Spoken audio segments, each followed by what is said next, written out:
Right, we'll get underway again, and can I invite Lindley Hood up, please? Welcome, Lindley.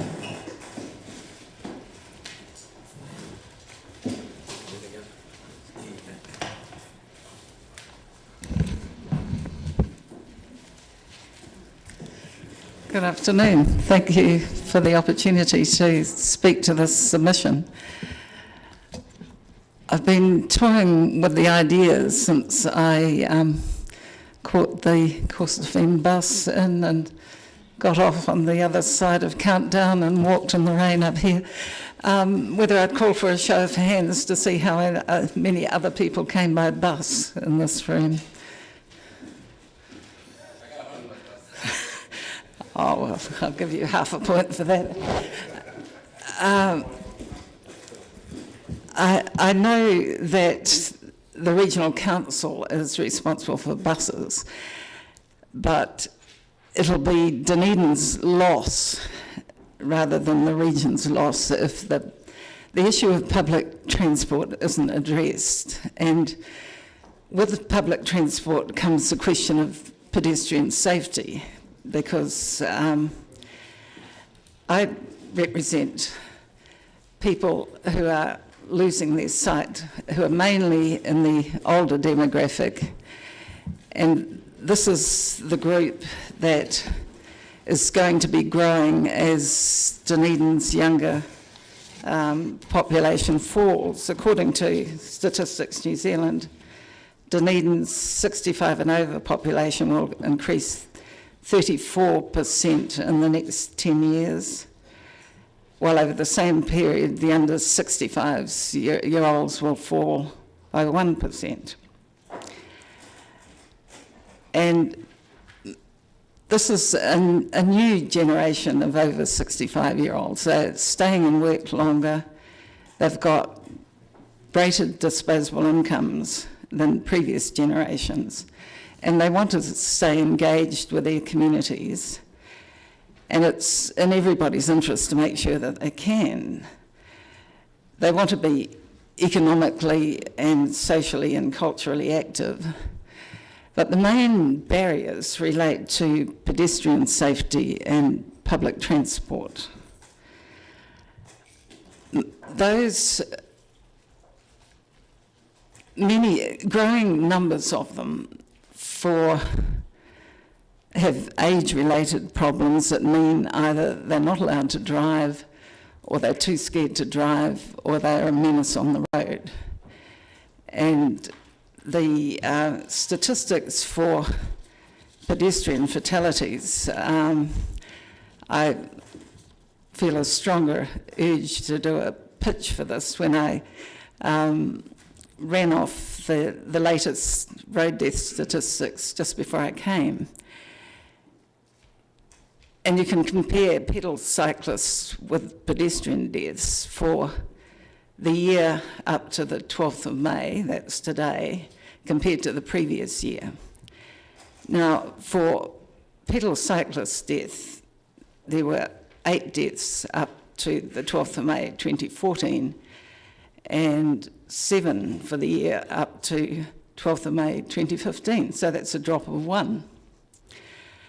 For pedestrians, the number of pedestrian deaths were 27 in the year up to 2014 and 43 up to today in the previous year.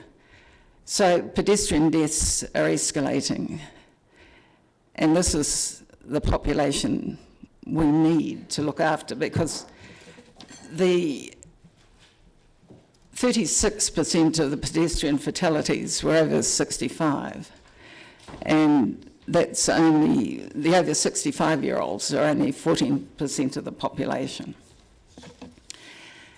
And once people start using the buses, they have to cross the road more often. You can jump in your car and stop outside the dairy or wherever and drive back and into your drive. But if you're catching the bus, you might catch it outside your house and get off at the dairy, but you've got to cross the road to catch it back and cross the road again to get to your house.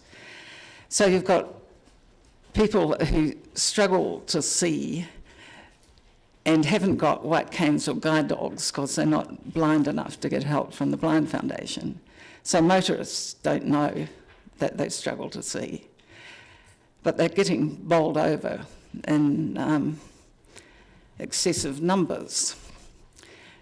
So what Victor would like to see, obviously, is what a lot of people would like to see, is a more pedestrian-friendly inner city, especially in the peak shopping areas. And for older people, one of the big issues is having a pedestrian island in the middle of the street. So you just have to suss out the traffic coming one way. And besides having poor eyesight, most older people are slower leaving the curb and slower getting to the other side. So by the time they get to the middle, something will have come around the corner, even if the road was clear before they started. So pedestrian islands in the middle of the street will make a huge difference. And there are specific areas like Lower Moray Place where there are no pedestrian crossings between Stewart Street and George Street. And you take your life in your hands because it's almost impossible, nowhere where you can cross, say, between the supermarket and the post office, where people want to go, without stepping out between parked cars. And that's a major risk factor in pedestrian accidents.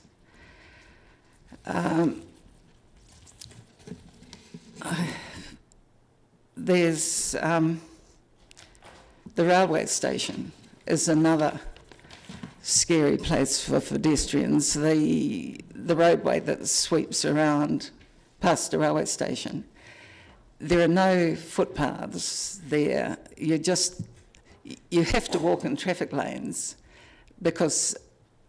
and there's traffic, two-way traffic, but you can't step aside without falling into a rose bush or into a garden bed. Would it be possible to make it one-way traffic through there and have wide footpaths?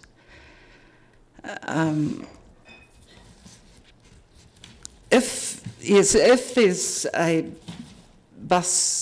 major bus hub in Great King Street, that will greatly increase pedestrian traffic through Lower Moray Place. So that's a key area that has to be addressed. We've also like to float the idea of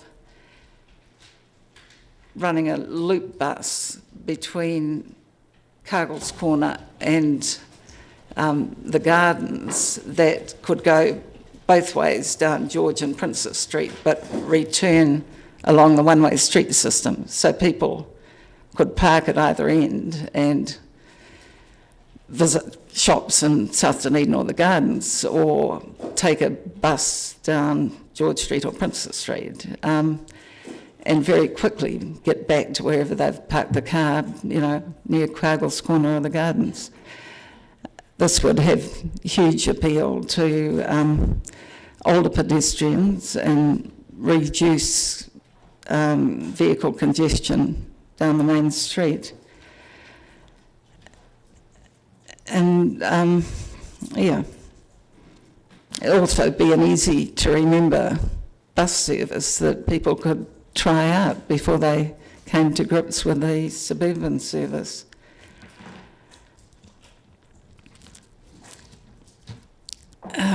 I think those are, public transport and pedestrian safety are the main issues, but we also support the South Dunedin Community Complex and the therapeutic pool. They both have great appeal, and for the City of Literature and Gigatown, there's huge scope for making them more inclusive of older people who have a great love of reading, but with failing eyesight, struggling a bit. And there's huge amounts you can do with technology to make them inclusive in that way. So. Thank you, Lindley. Questions? Councillor Benson-Pope. Thank you, Worship. Thank you, Dr. Hood, for your presentation. I think it's pretty timely and given some of the other issues that we're considering. And I have no questions about the logic of what you're saying, given the demographic shift and so on. But you mentioned people getting bowled over in various contexts. Are there any police stats that support that, or anywhere you can point us to that information? Oh, that's from the NZTA. Had a. It's almost. So that's easy to substantiate. Oh yeah, it's online. Yeah, I printed it off. Okay, thank you. Yeah, it's the NZTA website this afternoon. Okay, thank you. Councillor Hawkins. Thank you. Thanks, Lindley. One thing that isn't mentioned in your submission, just thinking about pedestrian safety in the inner city, is the courtesy crossings, quote unquote, that are neither pedestrian crossing nor not a crossing. Is that because you generally avoid them, which may answer my question? Yeah, well, I've found talking to people, most people don't know what they mean. And those that do assume, and it's a matter of necessity for pedestrians, you have to give way to cars. Occasionally a car will stop.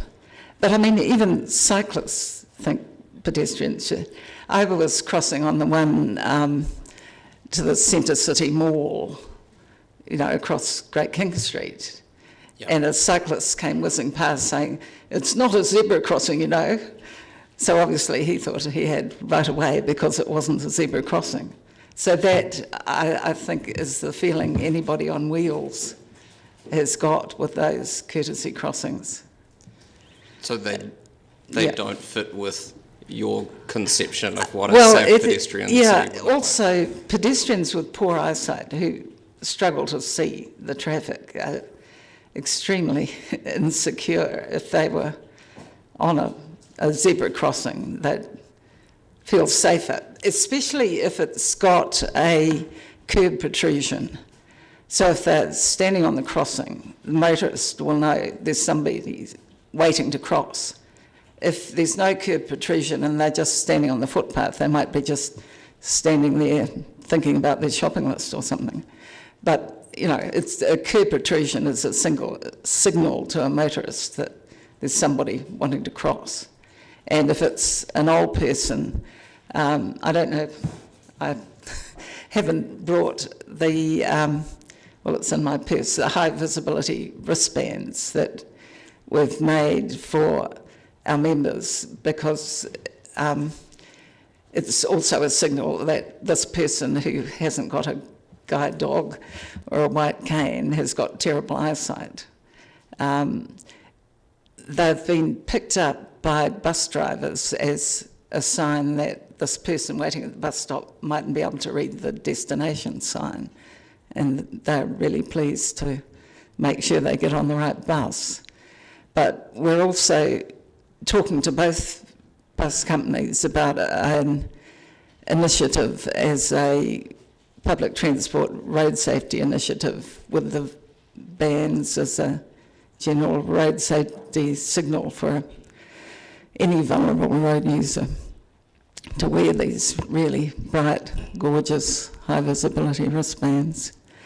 We've also developed a high visibility walking stick, which is carbon fibre folding, lights up like a Christmas tree, so that's another thing. So we're doing our bit, but we need the infrastructure and the roads and the public transport so we can stay as active and engaged with the community as we want to be.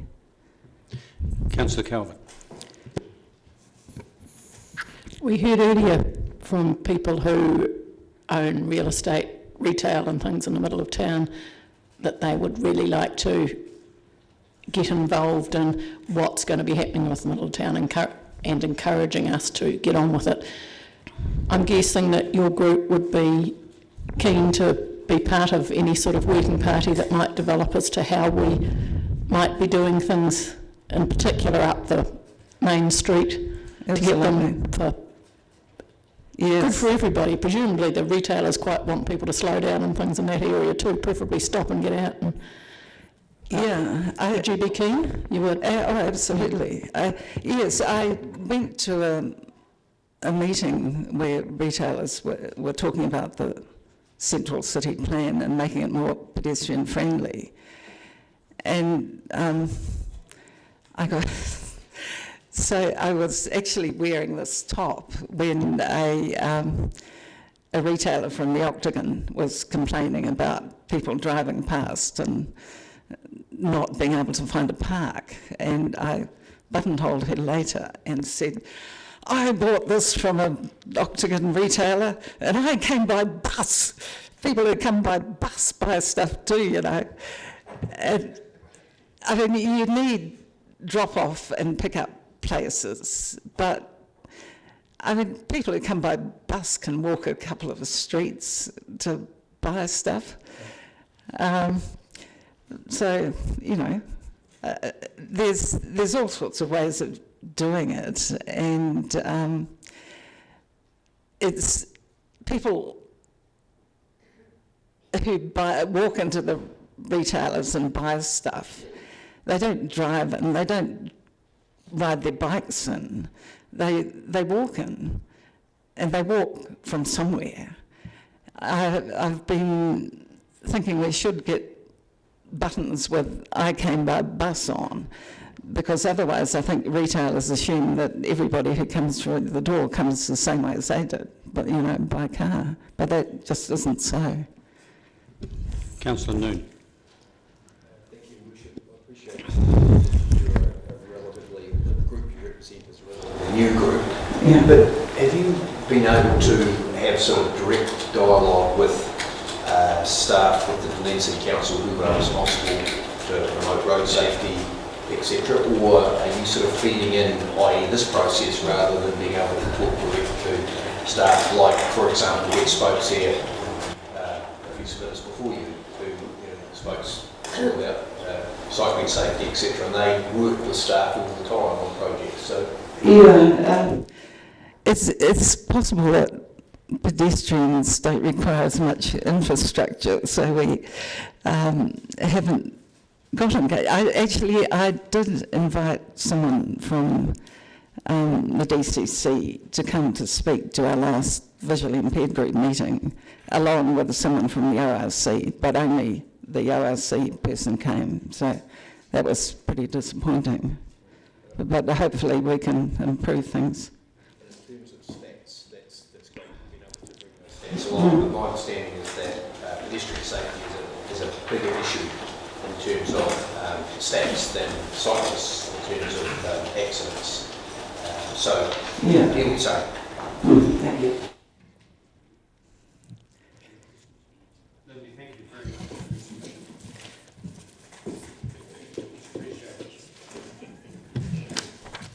Mr. Martin.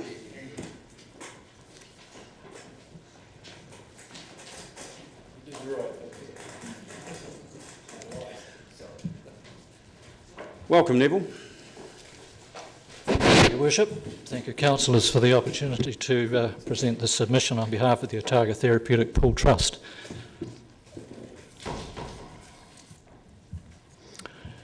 I don't propose to deal with the submission in detail, but I assume that councillors have perused the submission dated the 28th of April. Yes, you can assume it's read and Thank you. Speak to it. Yeah. Thank you. I think the essence of the submission is that the proposed underwriting by council of up to $100,000 per annum for years 1 to 3 is going to be vital to the proposal to keep the pool from being closed. In that submission I've attached a report from Chazzy George and Son Limited Quantity Surveyors, which outlines the estimated capital works program for up to and around year 10. Those capital works, from a fundraising point of view, really have to be completed during year one, unless there's some form of negotiation with the stakeholders who have provided the funds. Arising from that report, the Trust formulated a draft budget for 5 years, and in that budget it's clear that the proposed underwriting of $100,000 per annum for years 1 to 3 will be required. In year 3, the budget shows that perhaps only $80,000 would be required, but in year 4 we may need to have that extra carried over to cover year 4, and possibly another $50,000 in year 4 and perhaps $20,000 in year 5.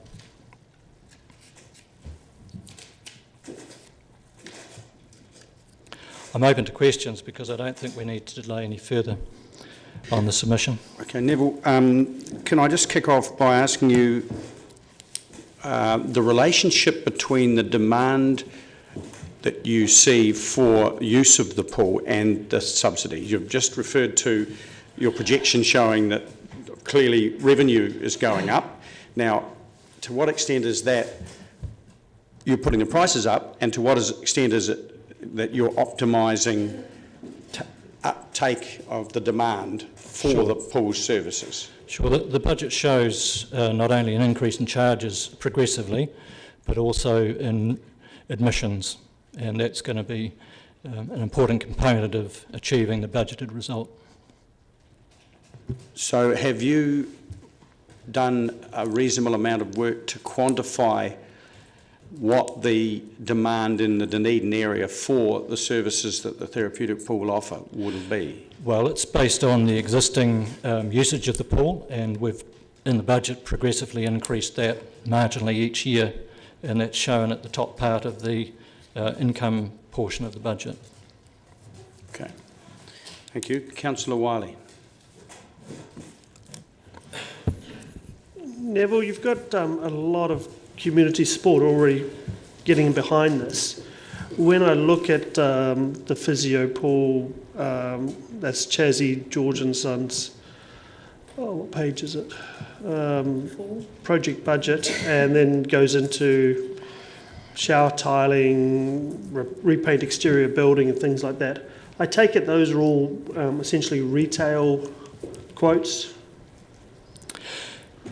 Well, they're estimates provided by a quantity surveyor, so I'd imagine they'd be a competitive quote basis. They're not quotes, they're estimates. Okay, estimates. So I guess there will be companies around town that may not want to contribute financially, but could contribute in kind to assist the physio pool in that way.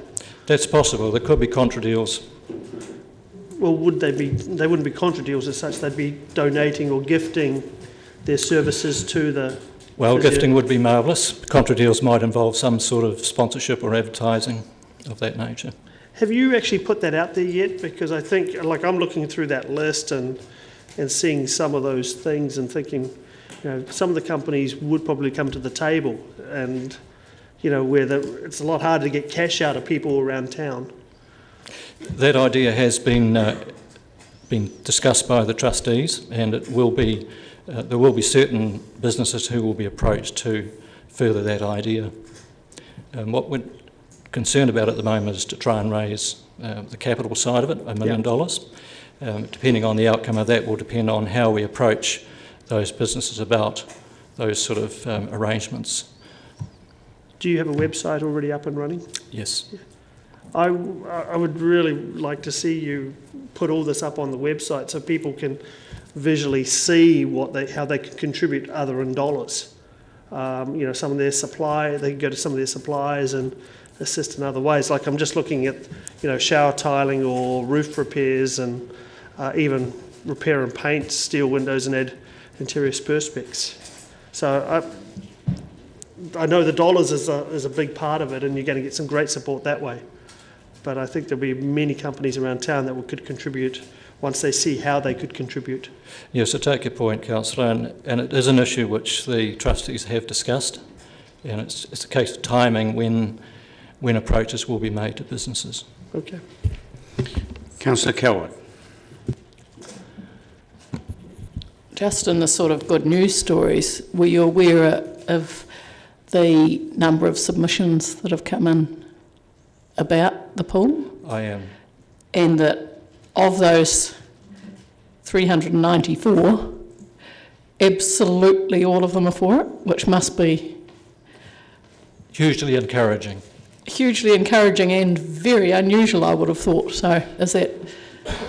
I'm not surprised. I don't think it's unusual. I think there's been a strong feeling of support for a long time about this project and the risk of the pool closing. Councillor Bezet.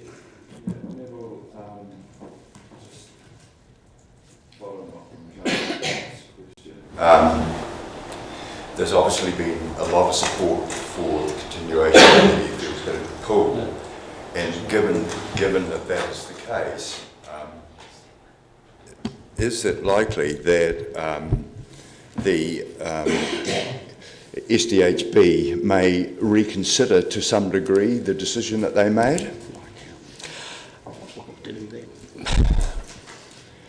The trust isn't banking on that idea. The trust's job, I think, is to find the capital, the funds to be able to move forward from the 1st of July. Yeah, I mean, I know the DHB is having their problems, but you know, given, as I said, that there's a huge outpouring for support, and you're working to a fairly tight time frame, I would be... Have you had any encouragement from them at all that should you not meet their target of June sometime, I think it was June, the 30th of June, do you think that they will be a little bit forgiving if you haven't reached a specific sum by that time? During June, the Trust would have to have discussions with the SDHB about those issues. Yeah. I don't want to foreshadow any problem at this stage. Yeah. Okay.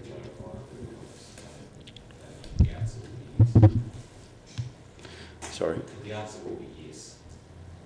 Thank you. I think there's no, as long as I think the DHB understands that the trust in a process and some of the key funding rounds and things like that don't happen until after that. So it's something that the chair, I know has spoken to staff about in terms of engaging around a rollover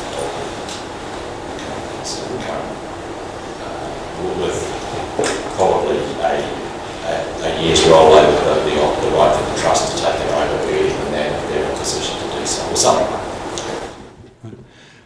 that. Yes, thank you, Richard. Councillor Peake. Thanks. Neville, just can you give us an update on how the fundraising through Give a Little is going up till now? The fundraising overall is around about 227,000. There will be announcements in the next few weeks of quite substantial amounts. But as Richard has indicated, not all of the target will be met by the deadline 30th of June because of the timing of the announcements of the various funding stakeholders. Yeah. Yeah, and you talk about the lotteries being one of the bigger ones? Yes. And you won't know that till December? Correct. Is that right? So that's an issue, I guess, is it? It will be an issue in terms of the discussions which we'll have to have with the SDHB, and it will also impact on the timing of the Capital Works program, which the plan was to have it around January, February. It depends on the placement of funds from lotteries. Thank you. Neville, returning to the issue of demand, you'll be aware that the Mosgiel Trust promoting the proposed pool out there is proposing a hydrotherapy pool. Do you have any view on how the development of a hydrotherapy pool would affect the demand for physio pool were they both in existence? My personal view is that there would be some impact on demand because at the moment there is quite a lot of support from users in Mosgiel and the greater region of Dunedin.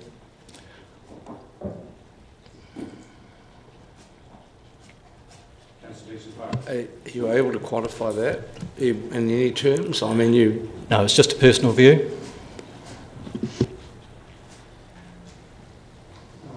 Thank you very much, Neville. Thank you, Your Worship. Mr Nash.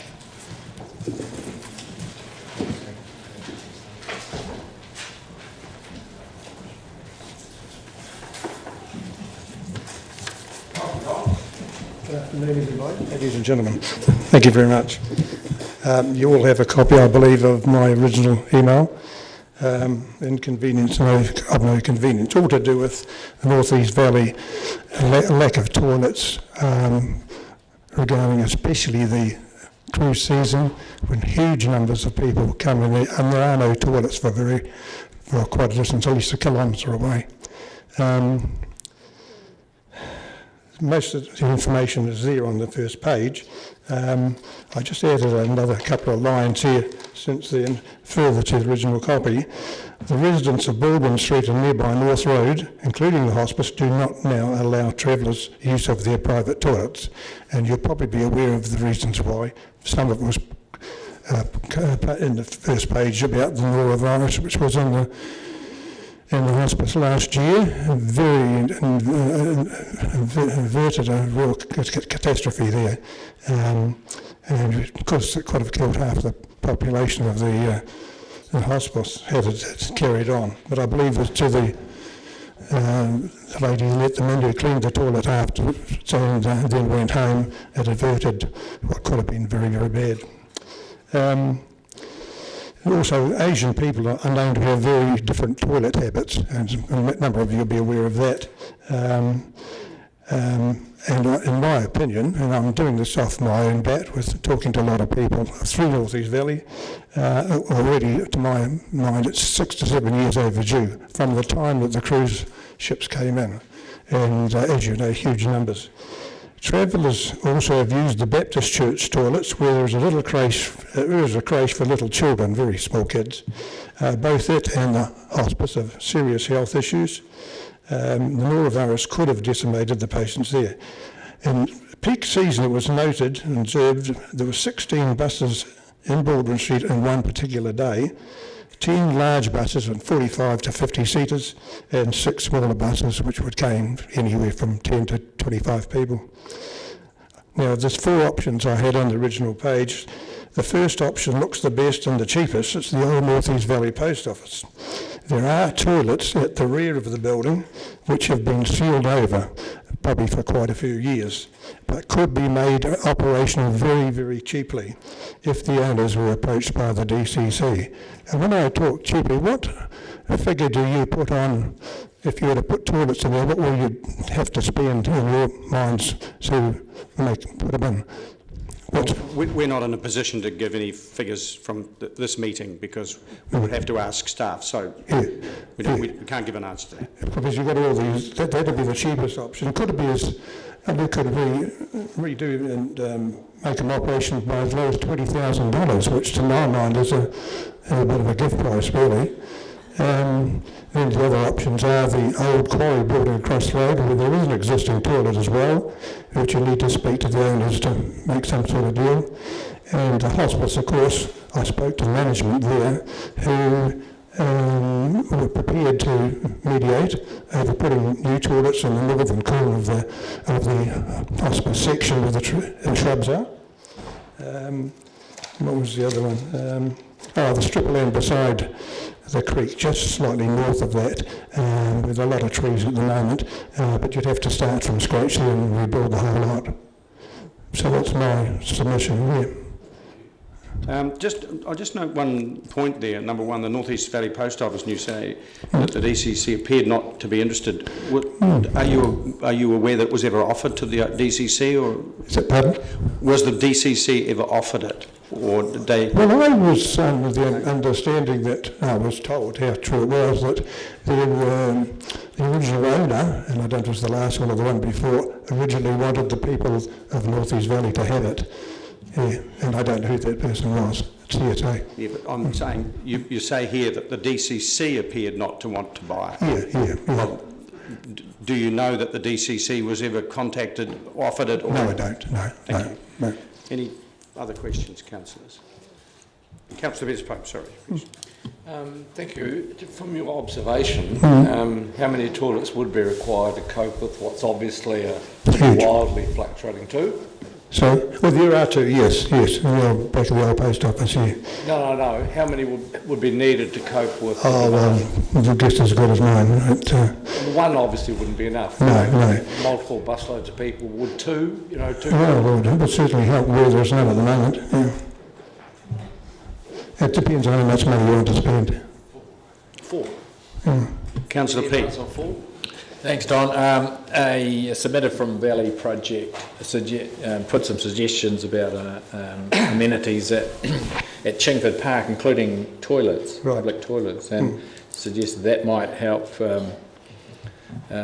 with the demand for toilets at Baldwin Street. But it's too far away. Too far? Oh, too far away, yeah. How far would it be? 400 metres? Oh, all of that, yes. Yeah, 500. yeah, something like that. But and it's in a very damp part of the wet side, the cold side of the valley. So not many people would go in there. No, that'd be a waste of money, in my opinion.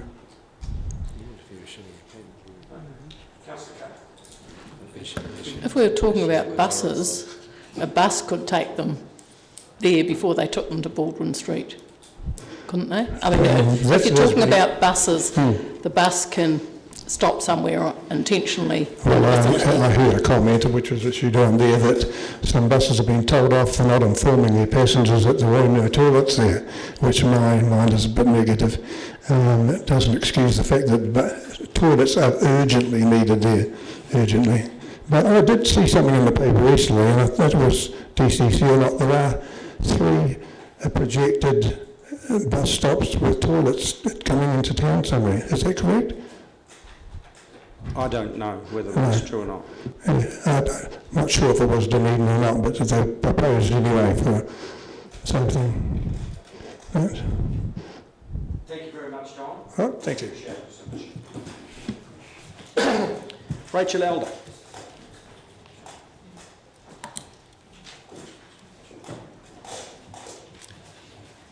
Welcome, Rachel. Hi there, everybody. Thanks for coming here and listening to submissions. It's a big process and it's a big job making sure that you've got the priorities right for spending in Dunedin.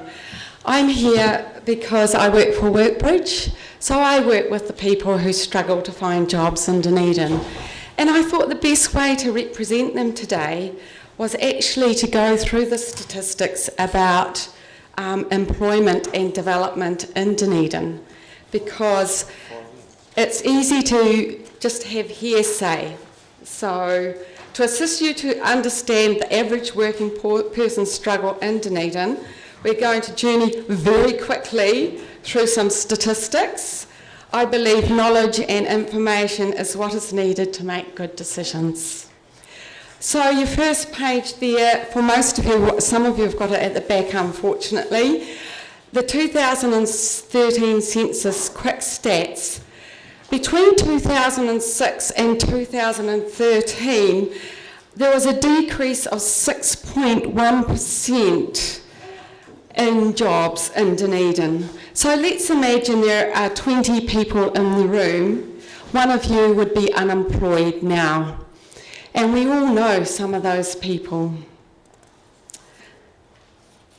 When it comes to income, flip 2 pages. In a room of 20 people, 9.6 of you would earn under $20,000.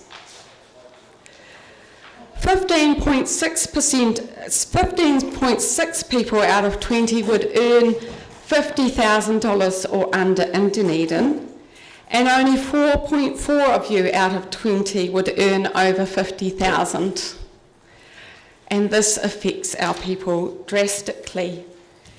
Then going over the 2006 and 13 census, I have a breakdown of where there's been increases in job and decreases in jobs. So managers and professionals increased 746,993. Technicians and trade workers have to leave Dunedin for Christchurch and Auckland for jobs because there is not enough big building here. 888 tradespeople down. I have a tradesman who's selling his house so he can shift to Christchurch. 753 clerical and admin workers. This provides full-time work for a lot of mothers and others who are into admin, and often they have to then go for more demeaning tasks because there's no more jobs there for them.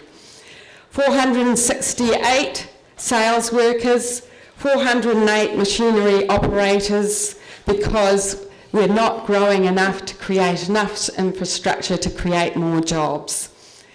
1,086 labourers. This is a huge amount of people that are suffering in Dunedin. I did an interview for 80 people for the freezing works. Most of them got jobs down there. They drive 2.5 hours a day in the bus there and back. They then have to drive home after that. They work long hours so that they can get a decent wage. Some of them are earning $1,000 in the hand a week, but they have to work horrific hours to do that. All of them would love to work in Dunedin. So we have labourers being paid $14.75 to work on-call casual at the chicken farm. Some of them don't want to be enrolled with work and income. So when they're not employed at the chicken farm, anecdotally, I have heard some of them are eating carrots to survive. So home support and caregiving jobs, as you know, are very poorly paid, and we are an ageing population in Dunedin. So your next page you turn to. Having lost 6.1% of our jobs between 2006 and 13, there are very few new entry-level jobs across the sector for Dunedin. As the city, we're not creating enough jobs for our own children, and they are suffering. If you look at the statistics here, there are 923 18 to 24-year-olds unemployed in Dunedin as we speak. Now there are a lot more because I work with those people, and a lot of Samoan and Māori families look after their people rather than enrol with work and income. They find it an intimidating system. As you can see, if you go over the page, looking at territorial authorities, we are far worse off than any other in Otago district. And often our figures are hidden in those numbers. Today, I am the voice of the many thousands who have been affected by a decrease in jobs in Dunedin. They are with us here today, and they are saying they want full-time, reasonable paid jobs in Dunedin. Let's move to my submission. This brings us to the long-term plan. Now, a lot of people lobby for the money that is divvied out on the council. The people I work with don't. They're not here, they're not speaking, they feel powerless, they don't feel heard, and so I'm sitting here telling you what this is all about. The open survey of the results of the 2014 survey, the open survey of people of Dunedin said that encouraging development and business should be the council's top priority. This trumps decreasing spending by practically double. Now, if that's not a lobby group, what is?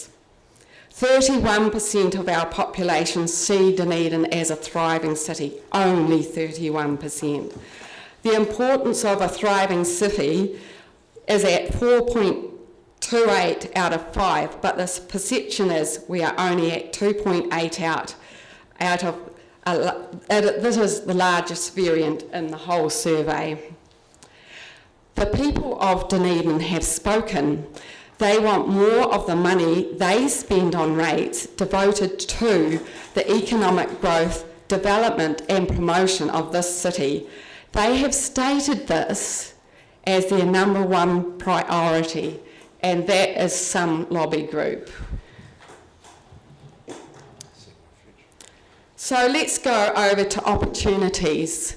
If we look at statistics at the moment, there is a very surprising statistic at the moment, and that is in 2012, New Zealand lost 2,600 people. As of just recently, from 2013 to 14 and 15, we have gained 50,000 people. This represents an opportunity for Dunedin. The international students are starting to grow again. Last year, Dunedin attracted less international students than Invercargill. So this represents an opportunity for Dunedin. Tourism is increasing. India's tourism last year, if you look at those figures, India up 27%, China 23%, and so on. Chinese tourism is predicted to grow at 25% a year over the next 5 years. This represents a huge opportunity for Dunedin. Dunedin has a really amazing events and concerts calendar now. The inner city precinct has demonstrated what revitalisation of an area can do. Giga Town is extremely attractive for tech firms. So how do we maximise on these opportunities to create jobs? We have a beautiful city with fantastic potential, but we lost 6.1% of jobs over the 2006-13 period. The people of Dunedin are very concerned about this. They have friends and family who have had to leave town. They have children who are unemployed or underemployed. So the total operating expenditure on economic development and city promotion is 2% of our rates.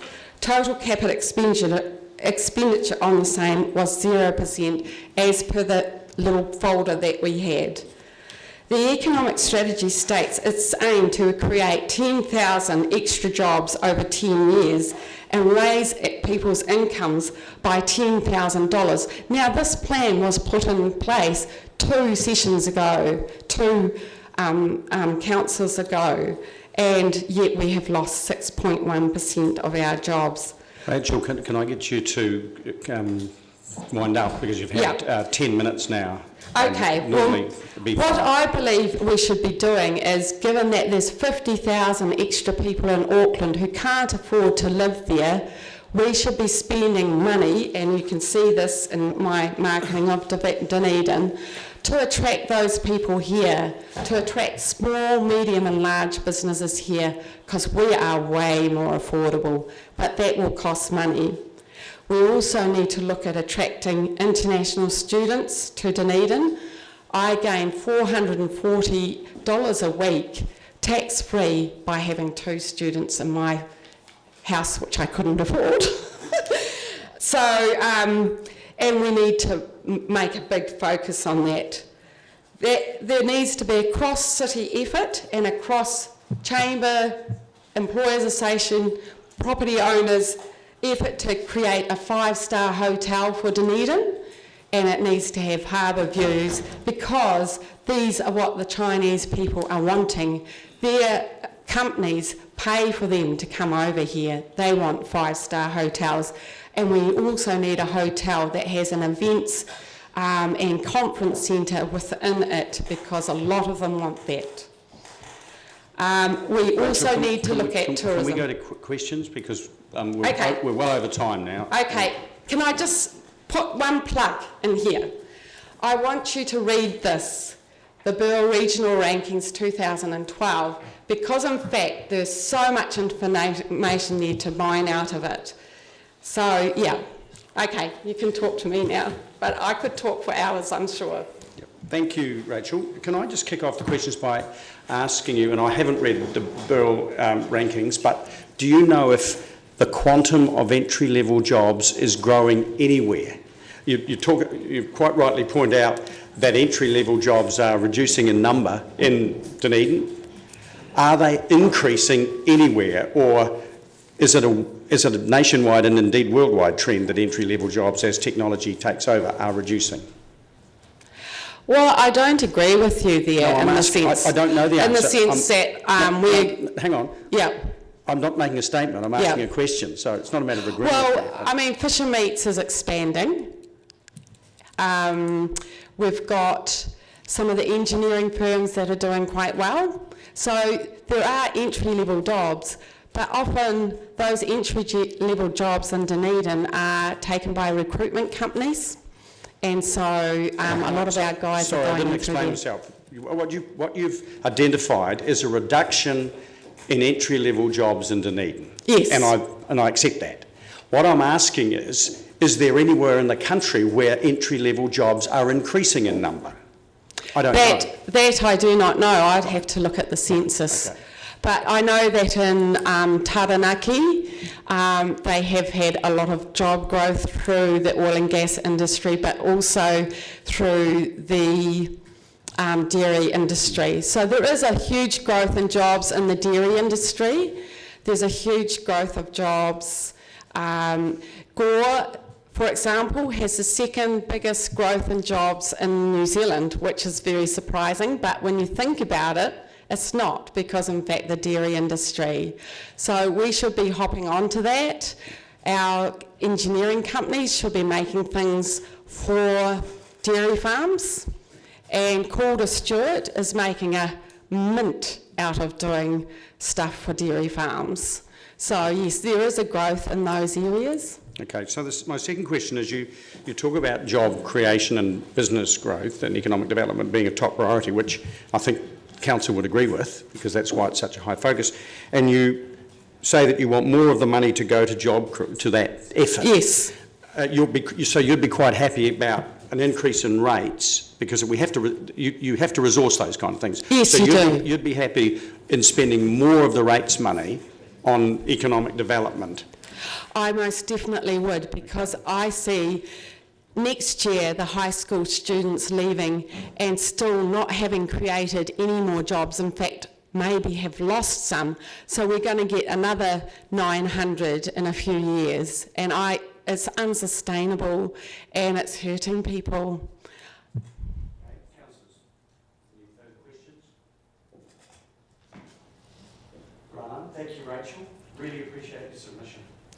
And please read this, because it's very, very interesting. And actually it only takes 5 minutes, because it's all diagrams and pictures.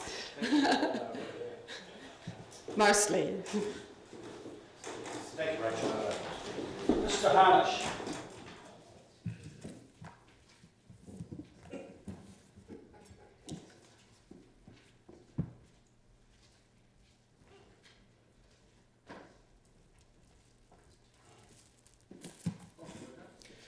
Good afternoon, councillors. Slightly different subject. Not easy to squeeze what should be said about this submission or the general subject into 5 minutes. I thought I might tell you a story. 2004, sometime in the spring of 2004, I was walking on a beach in a remote island. It was a night walk, the days were short, and I saw, by accident, I saw the most magnificent display of southern lights that I had ever seen. Full of color, speed, and excitement. It lasted for 2 hours. That beach was St. Kilda Beach in Dunedin. 12 months before I first came to Dunedin. And 12 months before that, I didn't even know Dunedin existed. 12 years later, I'm still here because I love the place. What I love about Dunedin is the incredible proximity to the natural environment. It is something that I've added at the end of my submission, but it's in fact one of the most important factors to me. how close the natural environment is to this city and its people is hard to appreciate to an outsider. It takes someone to come here and see it for themselves. It's something that I think is worthy of maximum protection. One of the potential threats, I say potential threats because it's not necessarily a threat, is the proposed introduction of LED lighting. This is a process that has started some time ago in other countries, including New Zealand. In fact, Auckland has proceeded along that path a lot further than Dunedin has. Lessons are being learned up there at the moment. My strong connection to the country that I'm from, Germany, has allowed me to go back there regularly and see what's happening there on that front and what the effects are. And I'd just like to point out the importance of doing this right. LED lighting has huge potential to greatly enhance a city, to really bring out the best of a precinct when viewed at night and experienced at night. However, there are some dangers inherent in the new technology. Other submissions, I understand, will elaborate on this a little bit further. Suffice to say, it's something that needs to be handled sensibly, and maybe lessons that have been learned and that are being learned elsewhere taken into account. There have been numerous studies on the effects of certain wavelengths of light on the melatonin cycle, for instance, one of the things I've mentioned here. Practical things should be considered as well. The fact that the technology of LED lighting can be turned on and off at will, almost. I'm not a lighting engineer, but that's how I understand it to work. It'll enable whole streets possibly to be used on demand in terms of the lighting. This has been rolled out overseas. It's actually who are also involved in the trust, and I thought I should bring some people around just so it doesn't look like there's just one person who's doing things. In my submission, I mentioned that I wanted that I would like to get a few things fixed as far as skateboarding, and one of the things to say about skateboarding facilities is they're not actually just used by skateboarders. You've got people who scooter, who BMX, and who rollerblade, and a whole lot of other kids who use other things or just even slide up and down them. So they're like a public facility. So they're not a facility that's controlled by one group of people. So it is a true public facility. A couple of years ago we did a report, and we went around all the different facilities around town, and you guys found a bit of money and we fixed the ramps out at Fairfield, and that was really cool, and thanks, that was great. Good job. But last year I noticed that nothing else on the list sort of got done. So I'm sort of thinking maybe you've forgotten about us and we've dropped off the budget one way or another. So I've put the two items that are also in that report that we did, 2 or 3 years ago on my annual plan application, and I'm hoping that you'll put a budget line in again for those facilities so that they can be maintained. Most of the facilities, like streets and roads and things, you don't seem to have a problem. You can always find money for them, and these facilities are exactly the same, and you should be looking at them and maintaining them to a standard. The third item I put in my in the submission was for extensions to the town park. Now, if you guys go over the bridge, you'll notice it's probably one of the most used playground areas in the city. Last time I came, I talked about Christchurch, who were getting facilities, and someone said, oh, well, Christchurch is a lot bigger city. Well, Christchurch is 3 times the size of Dunedin, but they've had a big earthquake, but they've still found the cash and the resources to put in extensions to their town park that cost $3 million. So they can do it. And Wanaka can find $340,000 for extensions to their facilities. And in Invercargill, way down the bottom of the island, they've just put in a new facility that's worth $750,000. And they've replaced a facility that's the same vintage as the facility in Mornington. So I'm hoping you put a budget line in and you'll think about our requests. So if you've got any questions. Questions, councillors? Councillor Hawkins? Thank you. Excuse my ignorance, but you note in your submission the increase in scooters, and I just wonder if there's a relative wear and tear on the skating facilities from that. I mean, does the impact of scooters differ from the impact on the bowls that skateboards do?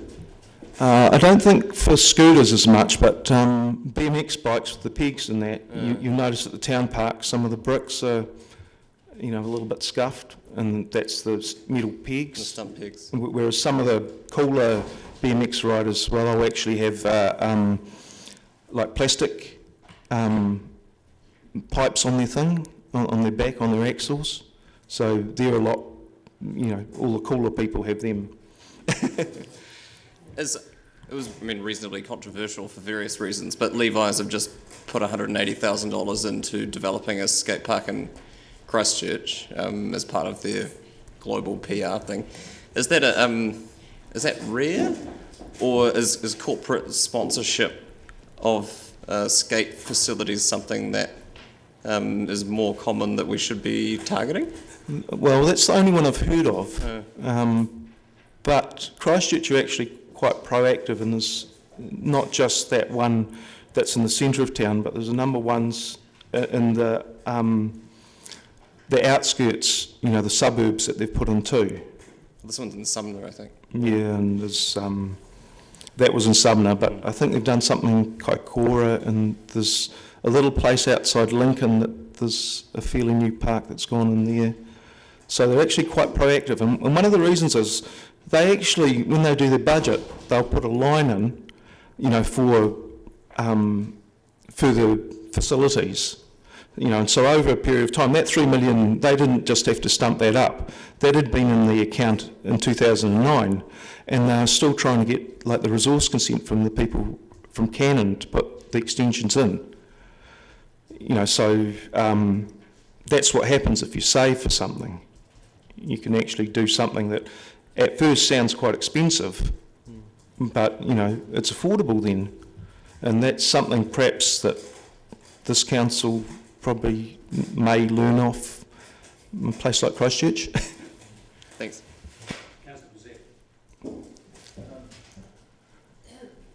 You talk about the skateboard in Thomas Byrne Street, and you make the suggestion that as financing grants allow, we could add to this area. That seems like a good idea to me. And so why don't you do something about it? It's just like a suggestion. You're coming along to us and saying, hey, this is an idea we've got, and we think it might happen if finances allow. Well, if you work with staff and see if the land's available, get some costings and that sort of thing, because I agree with you, it is probably, could be done quite cheaply. So have you given some thought to doing that? I've asked a few people about prices and things, so I have thought about it, and it's like, well, you sort of need a nod from council to say, yeah, you can get started and do that. There's no use doing it without knowing that it's possible, because otherwise you might as well put your effort into something else. Yeah, well, I'm not council, but I'm giving you a nod. I think you should go to the appropriate staff and get some action out of them. Otherwise, you'll go away from this meeting and nothing will happen, So I think it's a good idea, and it builds on the facility we've got there, and I think it could be quite cheap. Oh, I think, because you can get anyone to do that concrete slab, and then you just add to it. So those little boxes like we've got at Fairfield, they didn't cost a lot. And you could buy them, you know, one grant, you could buy them for the place, and maybe there's a jeweller who might want to. Councillor Wiley. Thank you. What's the issue with the Fairfield? Well, it used to be an old tennis court, and what happened was the tennis court failed, you know, like a lot of the tennis courts around there. But around that time, there were a lot of kids, and because it's Fairfield, a lot of the kids are contractors' kids, so they could build their own stuff. So they'd build their own stuff and they'd use the tennis courts. But the tennis courts were already on the way out when they moved in. But we had a meeting with the council people, and when we took the place over, and they said, oh, well, this is due for resurfacing, and I can't remember the date, but I'm sure it's up. And it's just got weeds growing through it, and it's... Okay. The reason I ask is I'm the councillor representative on the Saddle Hill Community Board, which is obviously Fairfield is inside. We've had a letter sent to us from a 6-year-old in Brighton who's asked for a skate park down in Brighton area. So that is on our agenda already for our meeting on the 28th of May. So if you want to further, or I can take this submission to the Saddle Hill Community Board, and if you want to come and speak to it at that point. Oh, yeah, if you got my email, you could flip. It's on the submission, yep. Yep. You're William, I take it? Yep. Okay. I'm quite happy to come and meet with people. Okay, perfect. And we could probably bring a few other people too, and you know. Yep, no, okay, thank you.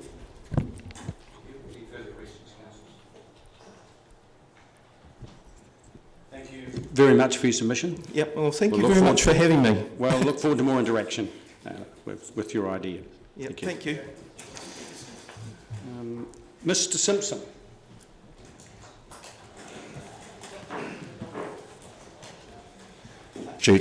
In New Brighton and Christchurch. And the aim of that is to give you a snapshot of what we are proposing to look at. The size and the dimensions of the shed will depend on the size of the vessel. Strategically, Coast Guard New Zealand wants to have a large vessel in strategic locations throughout the coast. So currently there's a large one in Kaikoura, Christchurch, and the next one is being built for Bluff, which is about 15 metres long, Greymouth, and then Dunedin. And that can be served to cover the large coastal area and supported by smaller units in between.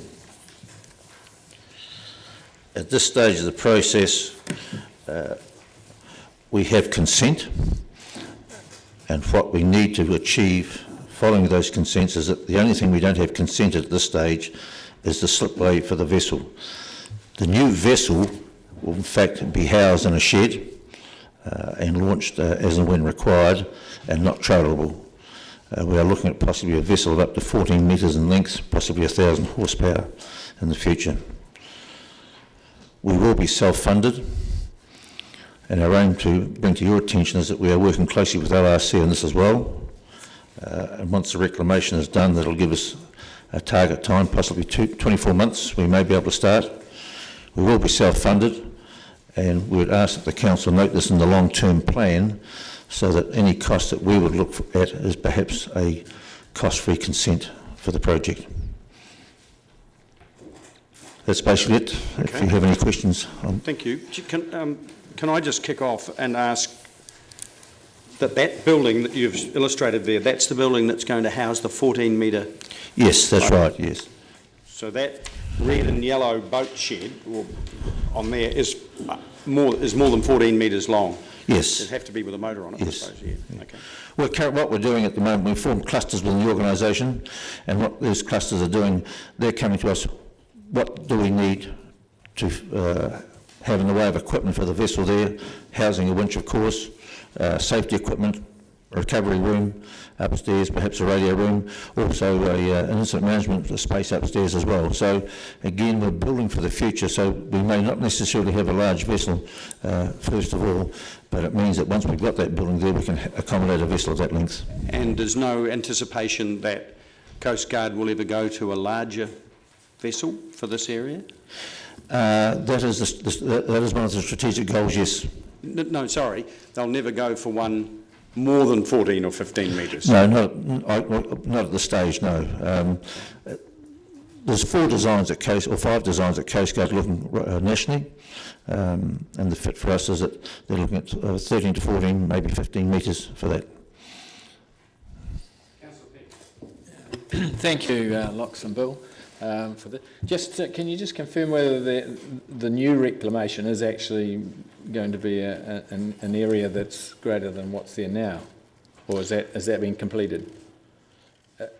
Is there extra reclamation to be done? Where? This plan is the latest one that we've been given from the ORC, and this is where they've worked out that it would be, because our problem for a start was the building was going to be on the reclamation and not out over the water, and by doing that it would have meant that we used up most of the reclamation just for the building itself. Sure, understand that.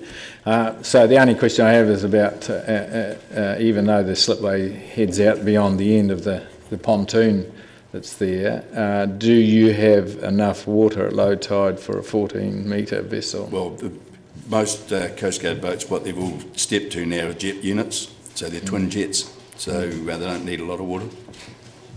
Okay, thanks. Yeah, I'm just interested in a boat that size. That's obviously not for just putting around the harbour, that's obviously going out beyond the heads. What sort of work would you envisage that doing? Well, it means that our area of responsibility can increase from here to the Nuggets, and north as far as Kariki Light, or perhaps further, and about maybe 50 miles offshore. There are some regulatory requirements to overcome for that in terms of what the crew qualification is, because we'll be looking into the commercial qualification environment for that as opposed to what the Coast Guard qualifications are.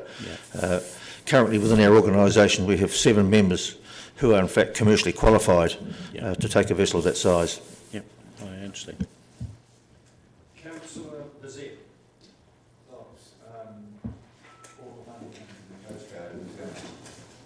Well, within our organisation we have a professional fundraiser, so they'll be doing the groundwork for us, and of course we'll have projects ourselves to do fundraising, but of course we're restricted to perhaps smaller fundraising activities, so the aim of the fundraiser is to target those large institutions to gather funding for the facilities here, and then afterwards the vessel. You're still reliant on public money? We are, yes. We're a purely voluntary organisation. The MOU with the government and Coast Guard is that there's only about 2.1 million allocated annually, and that's to spread right across the whole country. Councillor Wiley.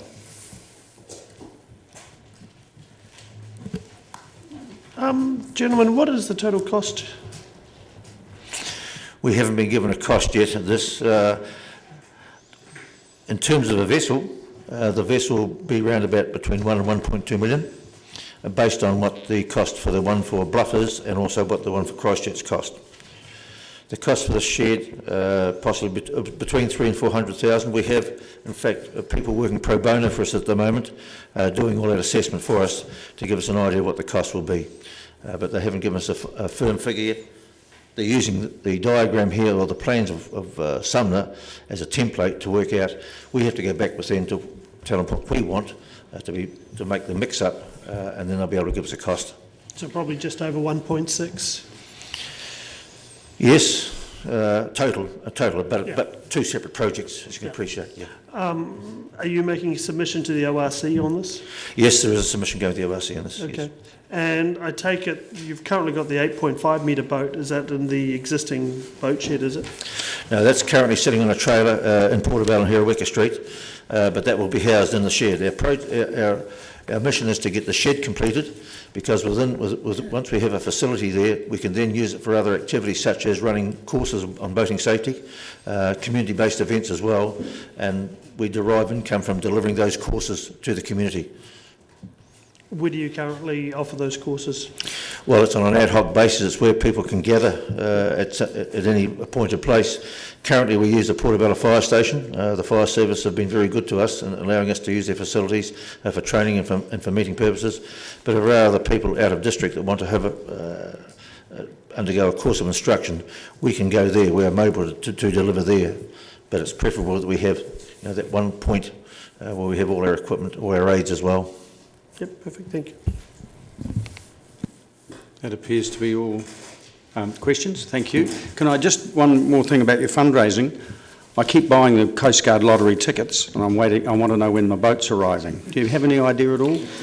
Well, we have been quite successful in the past with a number of tickets being sold here. I think we've sold about five or six major prizes have come here, but I will speak to them. So statistically, I'm out of luck, actually. Whether the runners come to the end, I don't know, Dave, but however, we do welcome your contribution by way of purchasing this ticket. Thank you. William van der Vliet.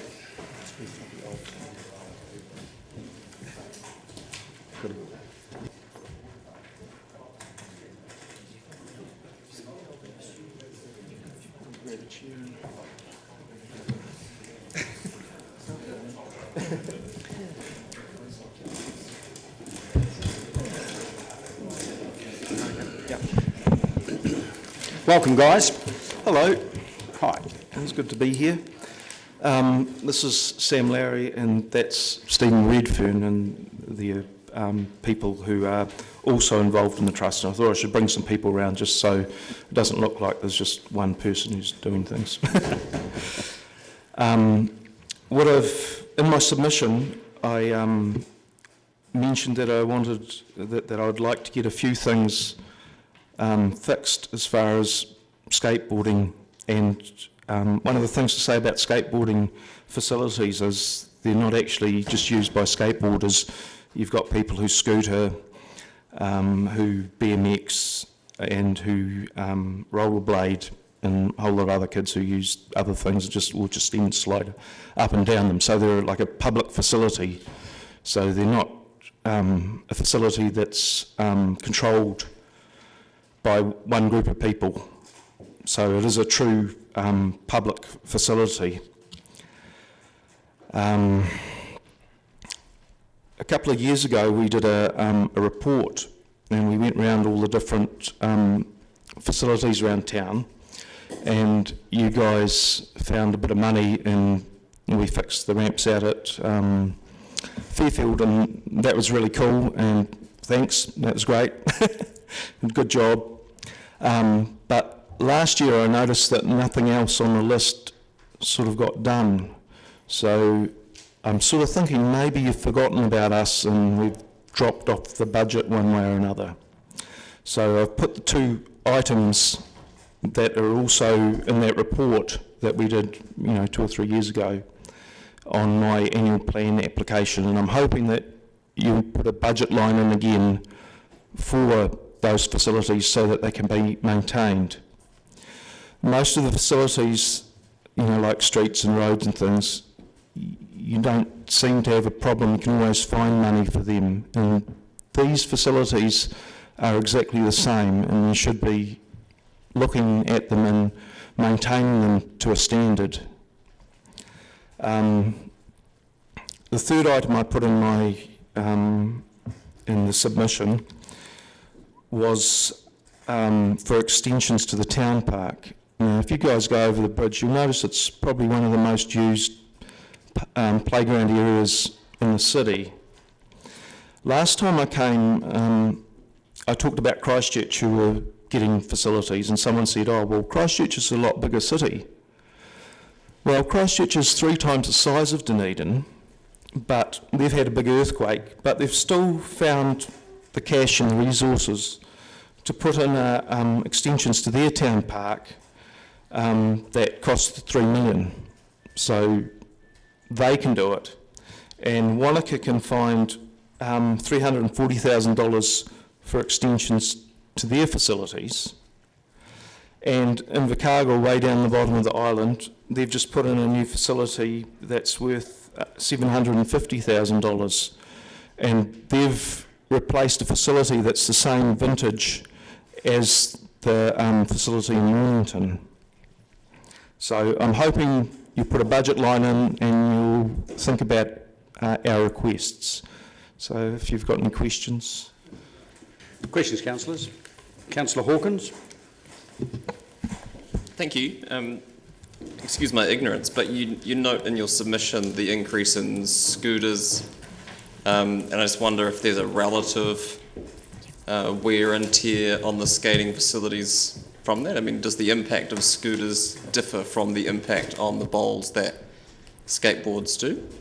I don't think for scooters as much, but BMX bikes with the pegs and that, you'll notice at the town park some of the bricks are, a little bit scuffed, and that's the metal pegs. The stump pegs. Whereas some of the cooler BMX riders, well, they'll actually have like plastic pipes on their thing, on their back, on their axles.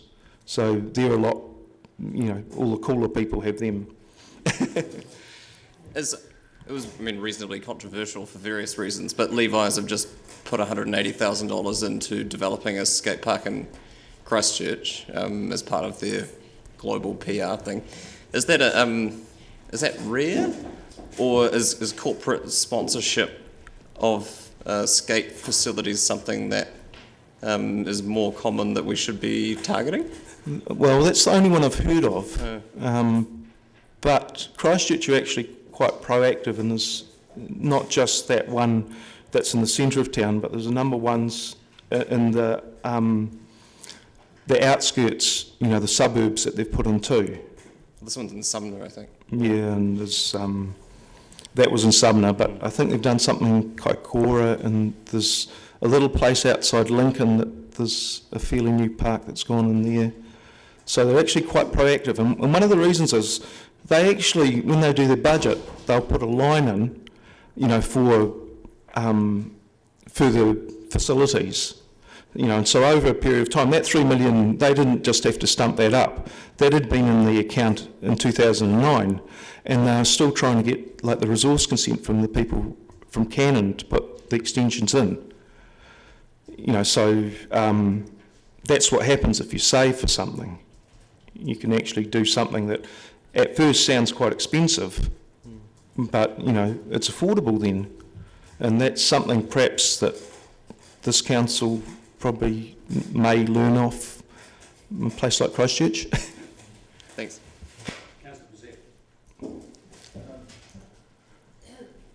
You talk about the skateboard in Thomas Byrne Street, and you make the suggestion that as financing grants allow, we could add to this area. That seems like a good idea to me. And so why don't you do something about it? It's just like a suggestion. You're coming on to us and saying, hey, this is an idea we've got, and we think it might happen if finances allow. Well, if you work with staff and see if the land's available, get some costings and that sort of thing, because I agree with you, it is probably, could be done quite cheaply. So have you given some thought to doing that? I've asked a few people about prices and things, so I have thought about it, and it's like, well, you sort of need a nod from council to say, yeah, you can get started and do that. There's no use doing it without knowing that it's possible, because otherwise you might as well put your effort into something else. Well, I'm not council, but I'm giving you a nod. I think you should go to the appropriate staff and get some action out of them. Otherwise, you'll go away from this meeting and nothing will happen. So I think it's a good idea, and it builds on the facility we've got there, and I think it could be quite cheap. Oh, I think because you can get anyone to do that concrete slab, and then you just add to it. So those little boxes like we've got at Fairfield, they didn't cost a lot, and you could buy them. One grant, you could buy them for the place, and maybe there's a jeweller who might want to. Councillor Wiley. Thank you. What's the issue with the Fairfield? Well, it used to be an old tennis court, and what happened was the tennis court failed, like a lot of the tennis courts around there. But around that time, there were a lot of kids, and because it's Fairfield, a lot of the kids are contractors' kids, so they could build their own stuff. So they'd build their own stuff and they'd use the tennis courts. But the tennis courts were already on the way out when they moved in. But we had a meeting with the council people, and when we took the place over, and they said, oh, well, this is due for resurfacing, and I can't remember the date, but I'm sure it's up.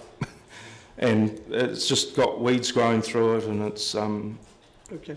The reason I ask is I'm the councillor representative on the Saddle Hill Community Board, which is obviously Fairfield is inside. We've had a letter sent to us from a 6-year-old in Brighton who's asked for a skate park down in Brighton area. So that is on our agenda already for our meeting on the 28th of May. So if you want to further, or I can take this submission to the Saddle Hill Community Board, and if you want to come and speak to it at that point. Oh, yeah, yep. If you got my email, you could flip. It's on the submission, yep. Yep. You're William, I take it? Yep. Okay. I'm quite happy to come and meet with people. Okay, perfect. And we could probably bring a few other people too, and you know. Yep, no, okay, thank you.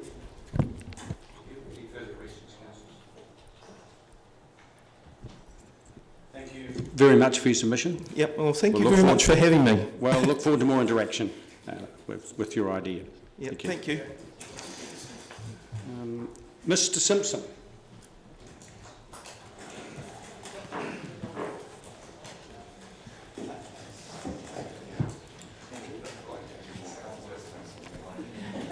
Welcome, Barry. Thank you, Your Worship. Good evening, ladies and gentlemen. My line that I'm pushing in my submission is just pull that process. Is the cup of tea, take a cup of tea. With regards to spending on major items, I'm concerned that with particularly issues in the dairy industry and the red meat sector, which supply money for this town of businesses, service and retail, and the fact that our population is ageing, that we will struggle to sustain further expenditure on major items. In my submission, I list a number of buildings and projects that have happened in the last 40 years that I can think of, and I think, as I said, a cup of tea would be useful. A couple of points. There's highlight the proposals again for a footbridge across Rattray Street at the railway line.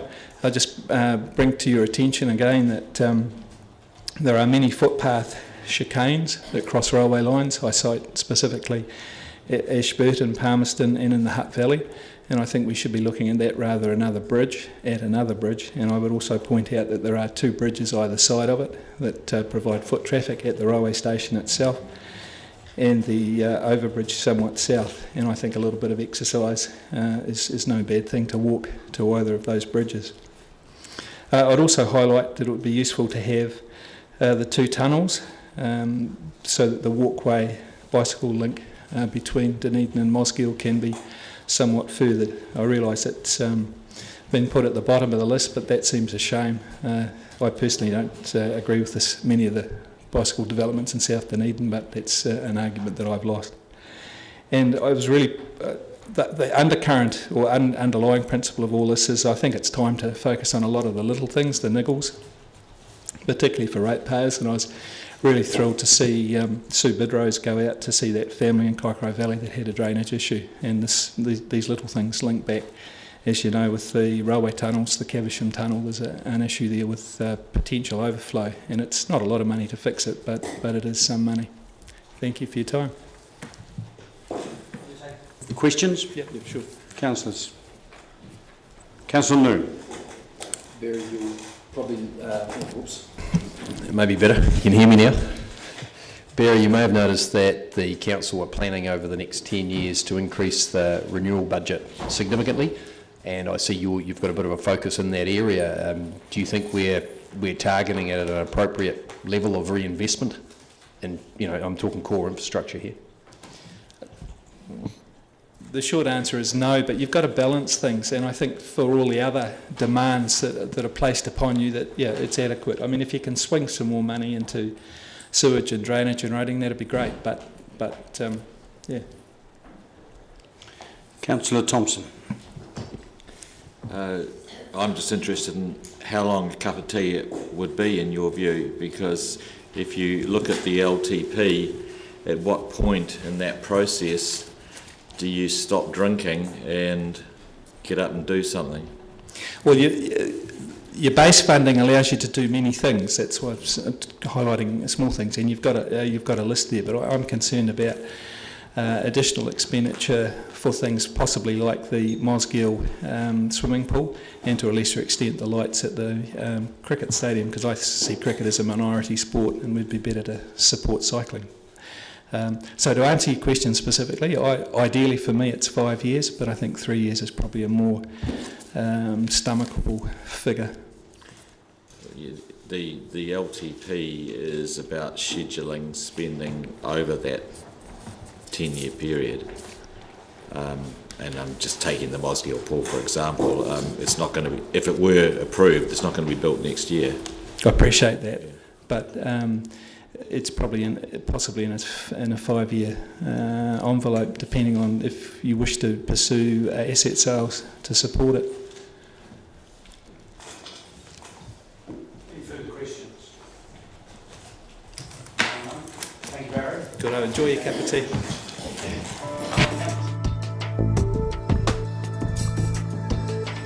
We have an apology from Councillor Vanavas for the day, but that I think is the only one I've been... Oh, the apologies for that. So that's Councillors Lord and McTavish. Apologies for lateness. And our first speaker is Kylie. You're first up. Welcome.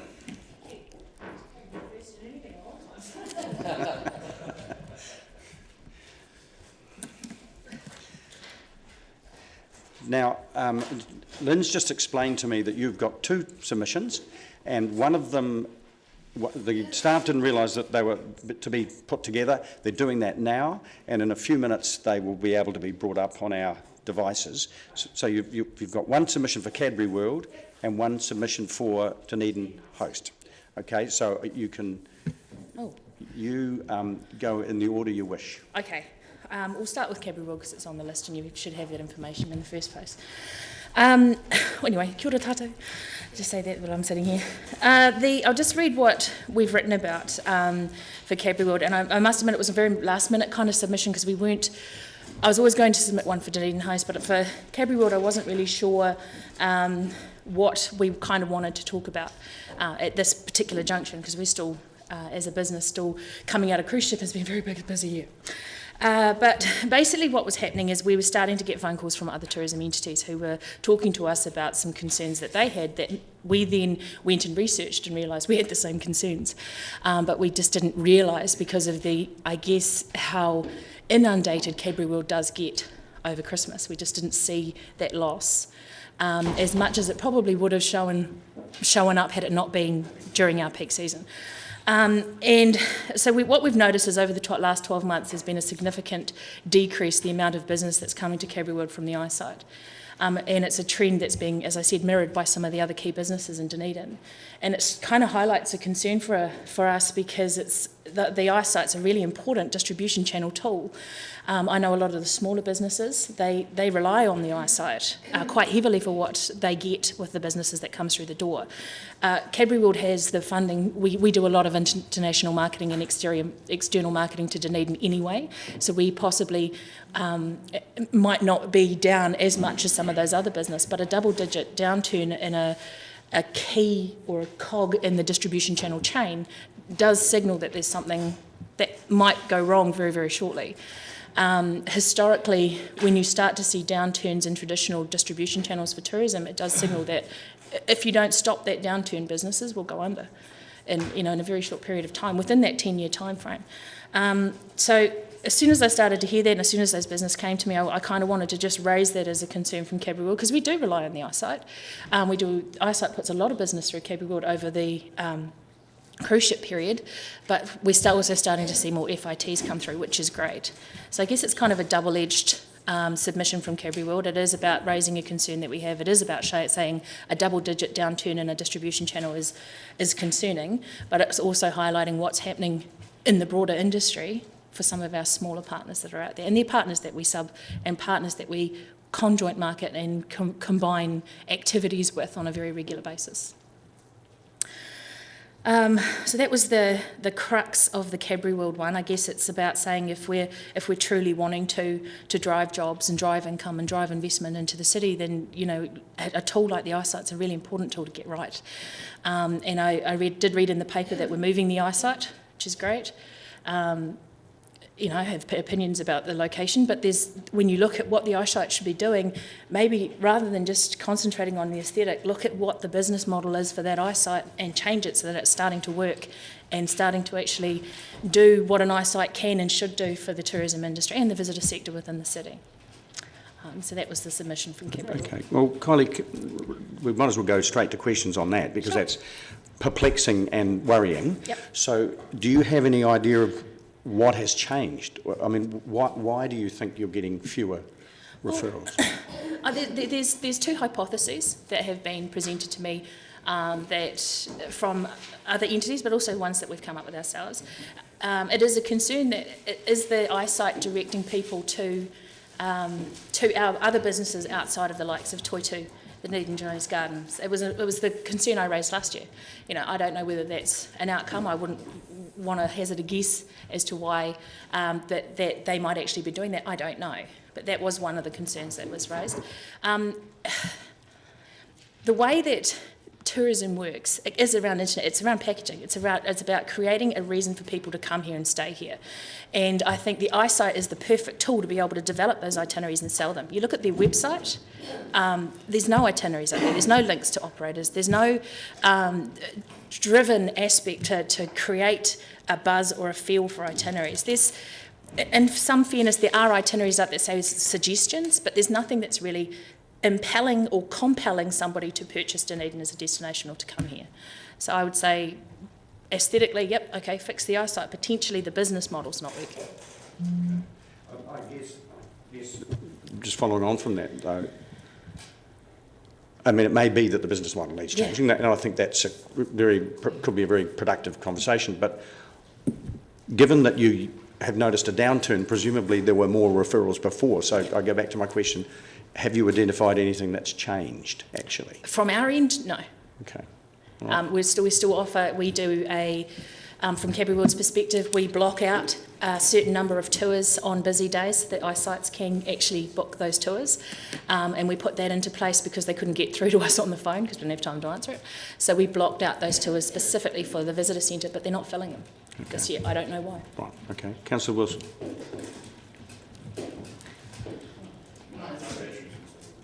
I can hear you. That's for the others. Oh.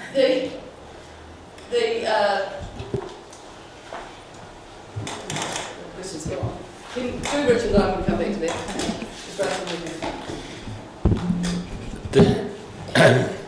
The location of the iSite's changed a couple of times over recent years. When I hear that there's a reduction in referrals, my first question is there a reduction in people coming into the iSite? In other words, is that reduction not so much a change of practice, but a change in attendance? Presumably we have attendance figures for iSite? I don't. No, I was looking around at Chris, actually. Right, because that would be the first question I'd be asking.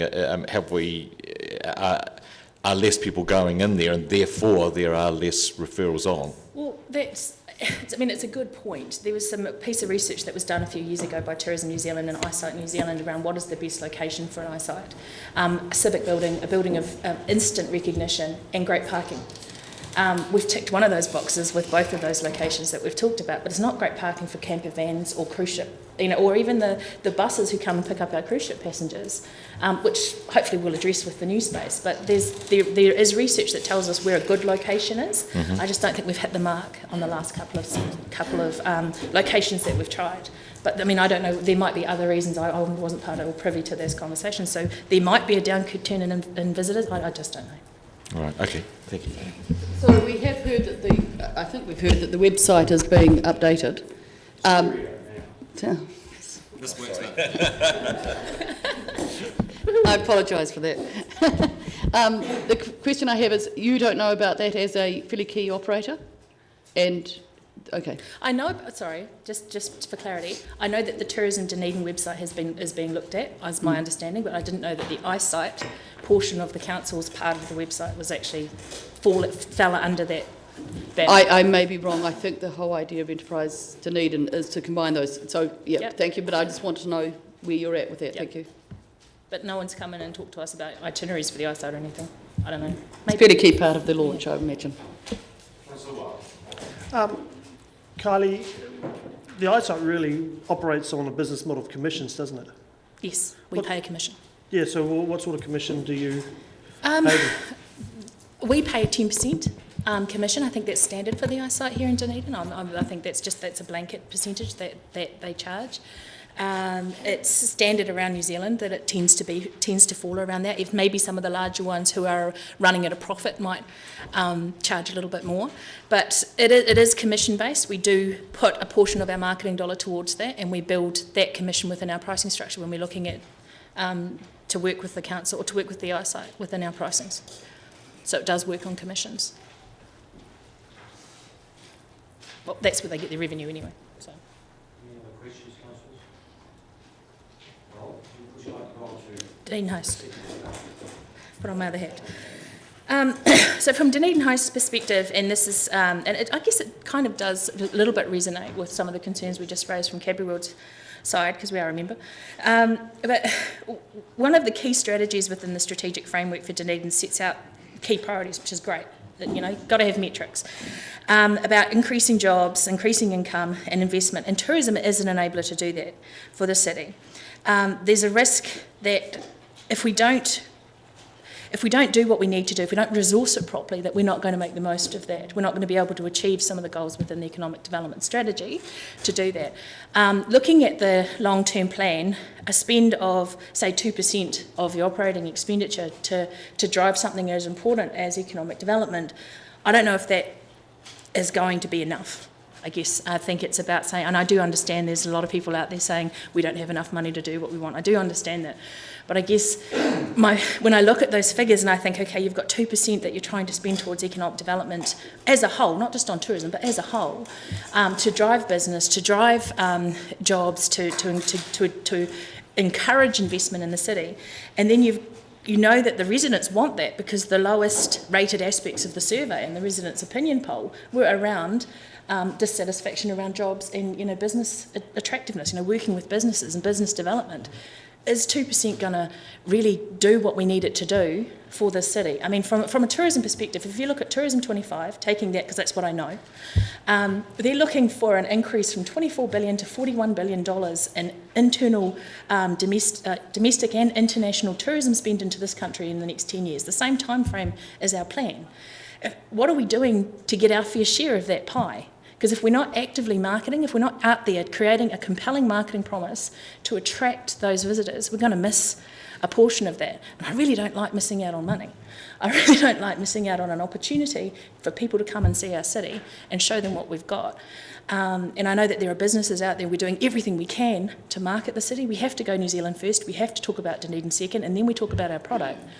But I just don't know if 2% is really good enough to do what we need it to do, and also to drive those jobs. And yeah, I just think tourism is such an enabler in that section, but economically for the city, we do need to do everything that we can do to drive those three aspects. And that kind of resonates with what I was talking about last year, and also with what we were talking about within Cadbury Worlds to a certain extent. Questions?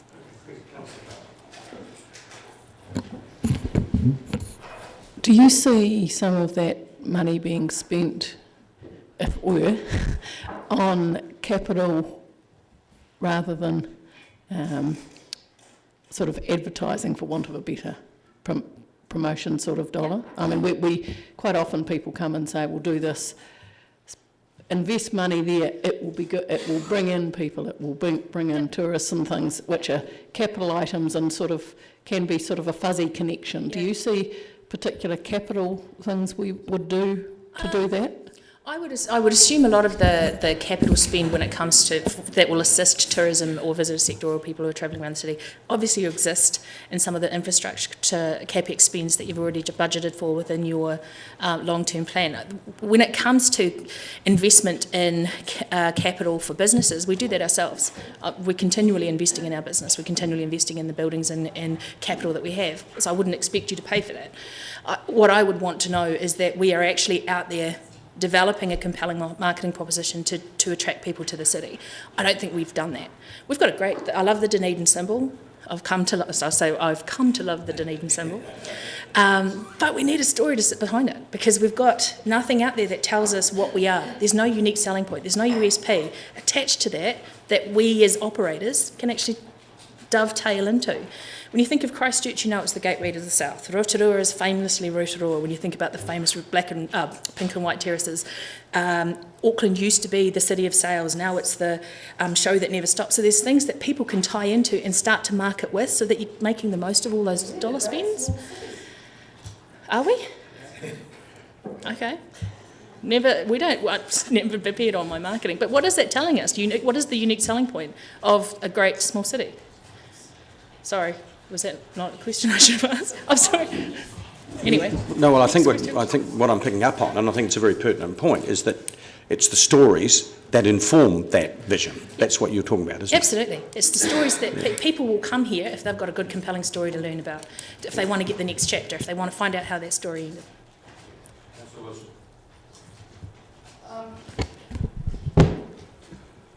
I'm taking the question of Hillary's further.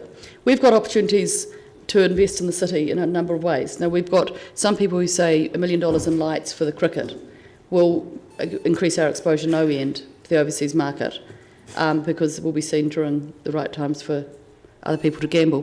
Did I say that out loud? The question I have for you is, do you know in other cities, and I appreciate you're part of tourism industry, New Zealand, and have those stats possibly at hand, where you look at a budget that looks at capital initiatives and operating initiatives, operational as in spend on advertising. Mm-hmm. Have you got figures for any other cities that do this well? That do it well? Yeah. I don't have exact figures because obviously a lot of that, I'm old and I've forgotten a lot of the stuff that's come out. Wellington do it very well.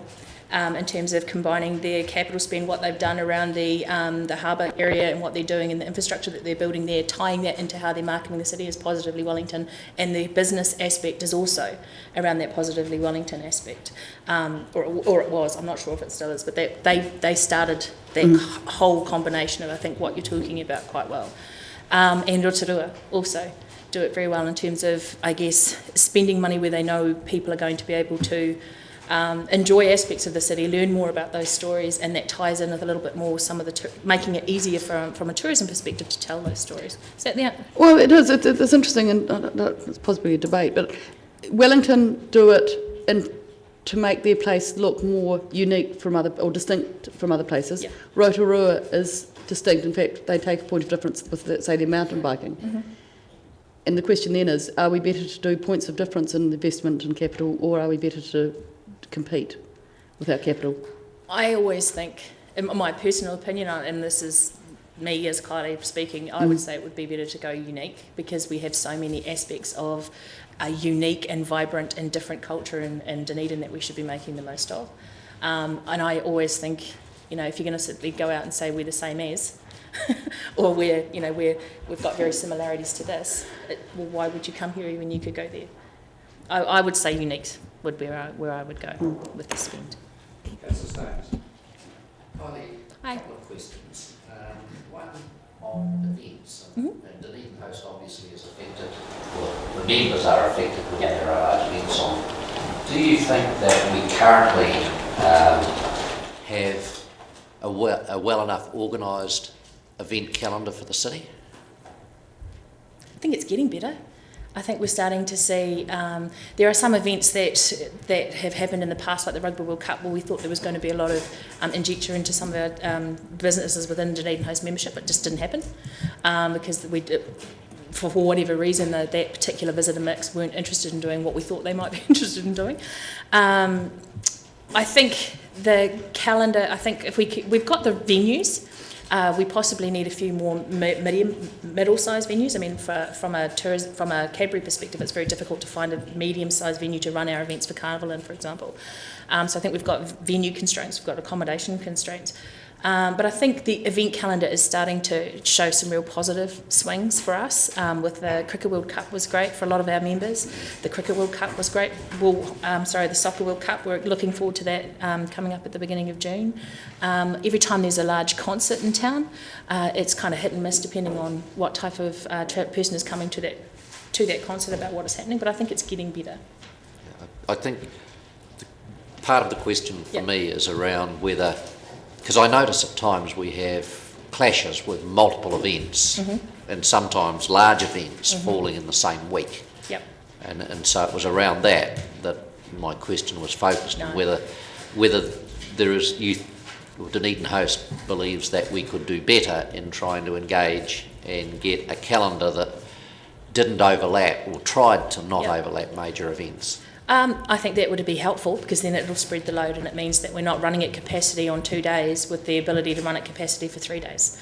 I think if those events were spread out, February this year was the perfect example. We had our largest cruise ship passenger load and crew load coming through during the Cricket World Cup, during Fringe Festival, during, I think the Thieves Alley might have been in there at the same time, so that causes some stress. I was, continually telling my staff to be on the lookout for cultural fatigue because you do get exhausted. But if that could be spread out, that would be great. The second one is around the engagement. Now that we have a new or reformatted economic development strategy and we have Enterprise Dunedin, from a Dunedin Host point of view, how has the degree of engagement changed? Has it been maintained, or do you think that it slipped and we need to put more effort into that? I do think the engagement has slipped. I think it needs to be lifted a little. There are certain staff within there whose engagement has not slipped. They are still working and communicating with us as much as they always have. But we used to, at our membership and meetings, we used to have 3 or 4 senior members of the team come and talk and tell us and update us and talk about markets and give us an insight into what's happening. That hasn't happened since that change.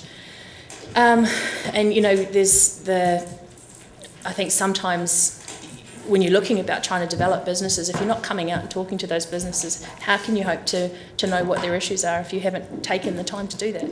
And I'm not pointing fingers at anyone in particular, but as an industry, we've got some really great ideas and we've got some money to help. But it's like if you want it, come get it type thing. I don't mean that in a facetious kind of way, but I'm just trying to say that engagement has slipped. I'd like to see it get to where it was and even go further, and create a more of a synergy between our membership and what Enterprise Dunedin is getting, because then you might find a lot of the concerns that we've got we'll be feeding into and they won't be concerns anymore. We'll be working together to solve them. Thank you. Further questions? Kylie, thank you. You're welcome. For your submission. That was really interesting and there's some more. Cool. Thank you. Lisa Lindsay.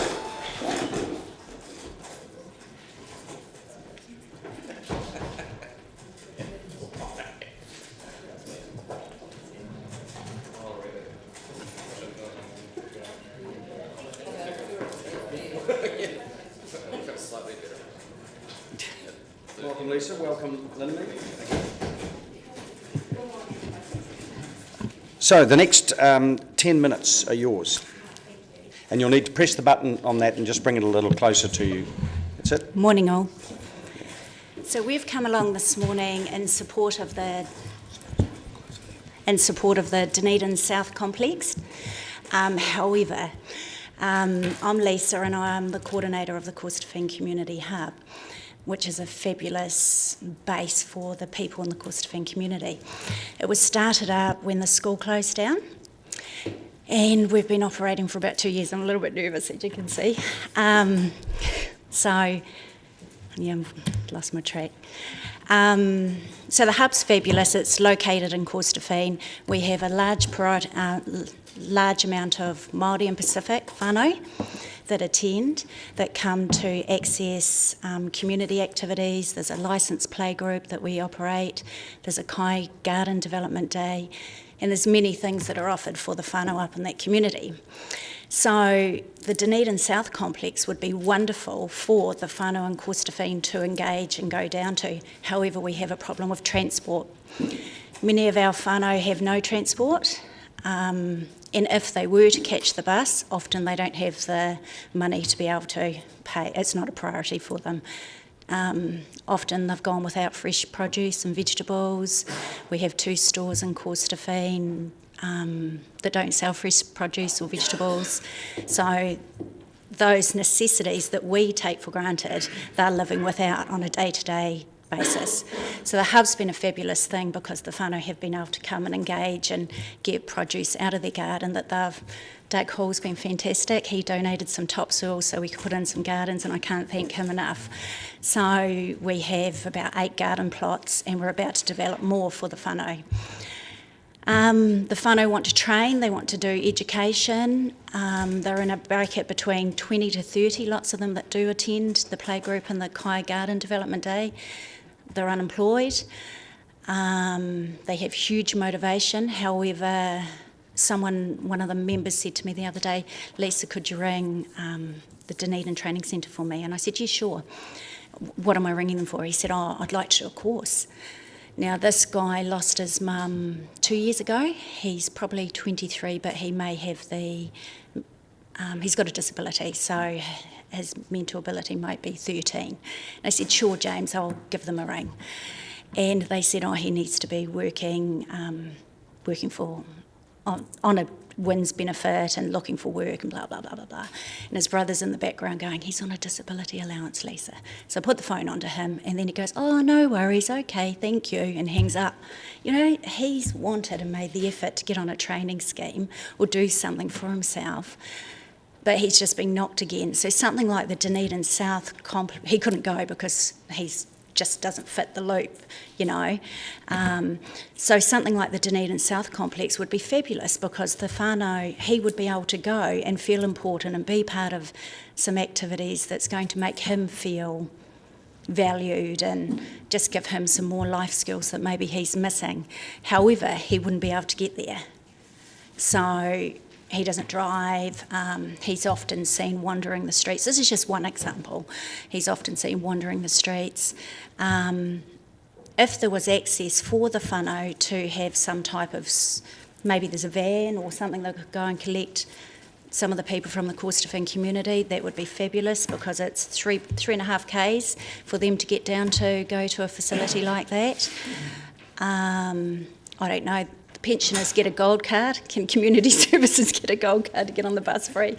I don't know. So we're in support of the complex. However, we need to ensure that our whānau from the Corstorphine community that are often missed have equal opportunities to be able to get there. So, and I urge you all to come up and visit because it's a fabulous thing that's happening up there, and it's just wonderful. So do come on a Tuesday or Thursday and visit the hub. They're the open days.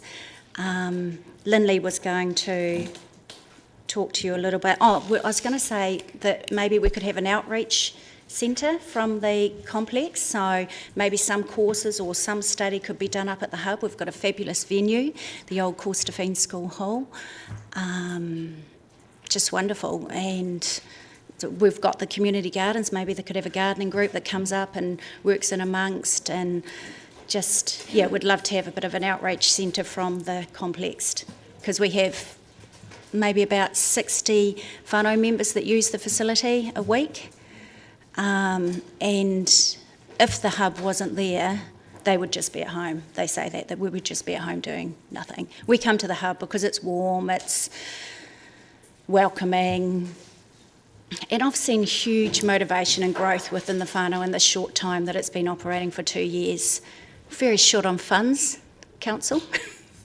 But we're getting there. We're rich on human resources, and we'd just love to see what's happening at the hub happen on a bigger scale, like the Dunedin South complex. It'd be fabulous, but just please ensure that our whānau can access it as well.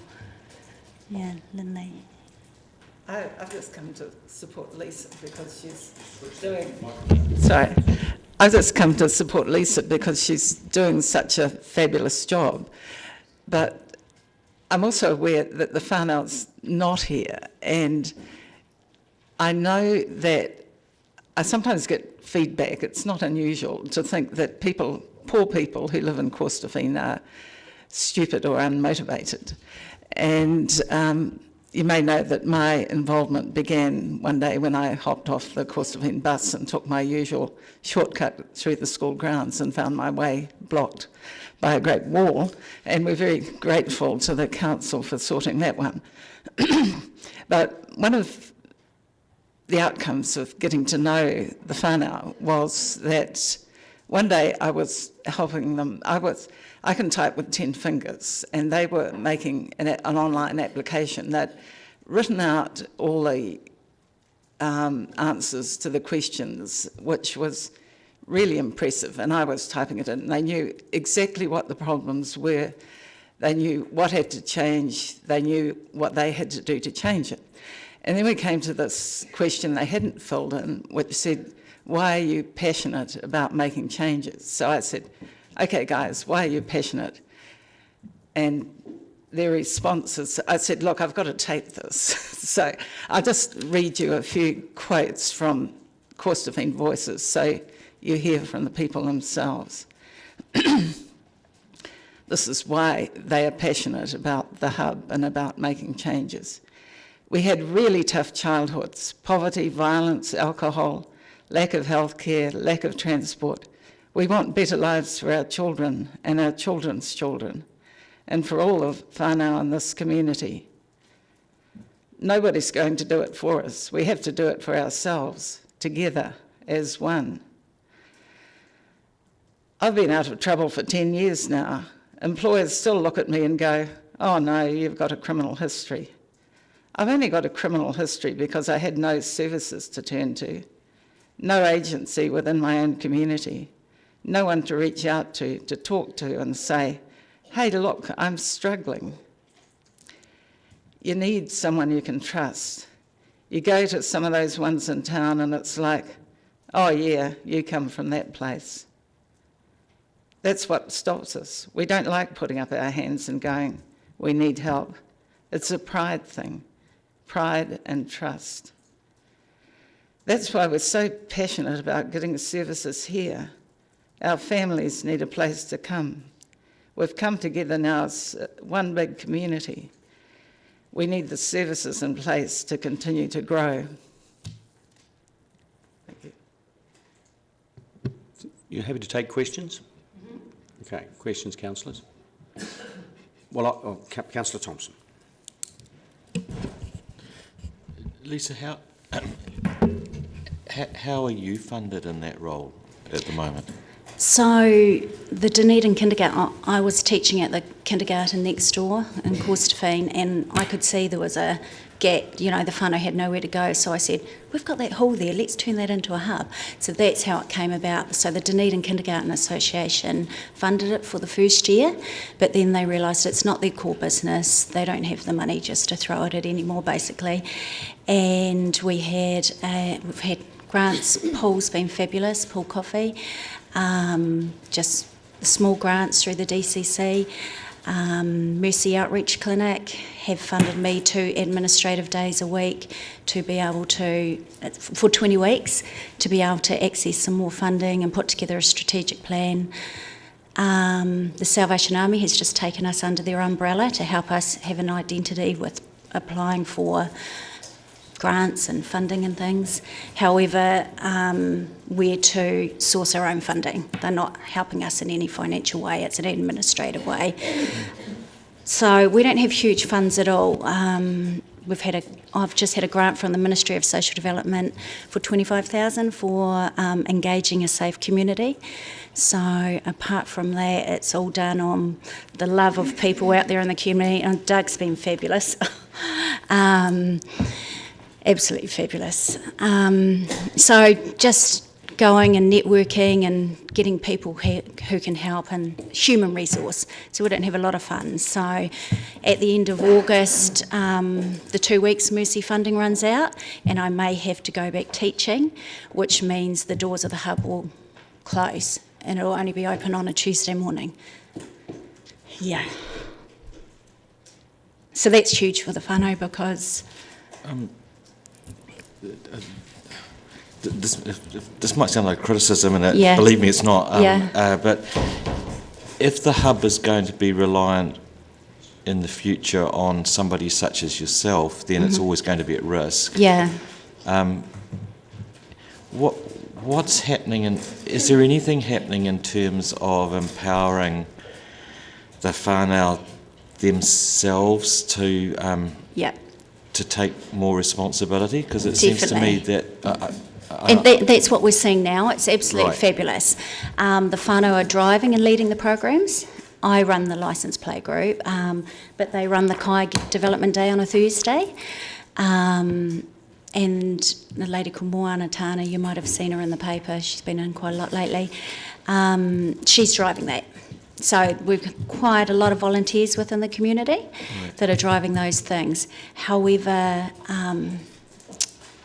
I just don't know if the likes of the Kindergarten Association and places like that will open the doors for community without any structures in place or people there guiding it, just keeping the building safe, keeping things tight. But yeah, the whānau do have a huge voice. Like Lindley said, they are not here, but they are driving it. They tell me what they want, and I speak for the whānau. Their goal is to... Mona's always saying, right, Makara, you go do your office administration stuff and you can take over this hub. You know, it's one of the young girls coming up. So they have the vision to be guiding and leading the hub in the future. So I see my role there as a short-term thing until there's a good grounding, till things are in place, and yeah, they do want to do that in the future. It's just a confidence thing. They're building their confidence. Yeah, I get it. I get it. Yeah. Thank you, Your Worship. Kia ora, Lisa. Thank you so much for coming and speaking to us, and for all the work that you've done up in Corstefin. And I'm just aware that there are a number of neighbourhood-based groups operating in Brockville and in Green Island and other neighbourhoods. To what degree do you see the proposed South Dunedin Community Complex as a way for those different neighbourhood groups to come together? Because I wonder whether there is much, or whether you have the time and energy to be building much of a relationship between those different neighbourhood networks, and whether you see this as a function of that. It's crucial, you know. I think every agency should be working together to connect. It's like a whāraki, like a mat, it's woven together. I believe outside organisations and agencies should work together for the benefit of the whānau, for the community. So I believe the Corstefin hub needs to be working in conjunction with down at the complex, because if we engage with the complex, the whānau are going to have that trust. Oh, well, you know, say, use me as an example. Oh, Lisa thinks it's a good idea, right, let's go and check it out. And once they've built those initial relationships, it's a trust thing. Once they break down those barriers and they do become to trust another agency, they will be there. You know, they open their hearts. Like, once you come through the door, like Doug, they love Doug. Once you come through the door, you're whānau, and that's how they treat you.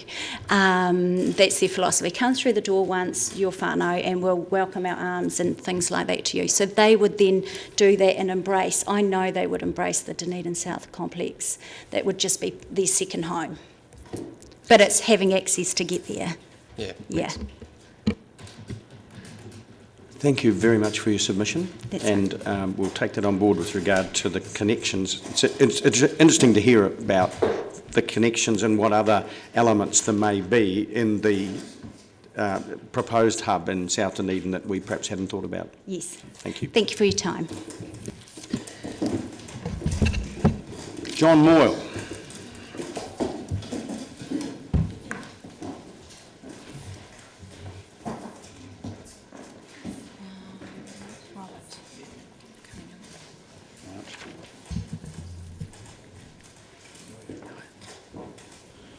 Welcome, John.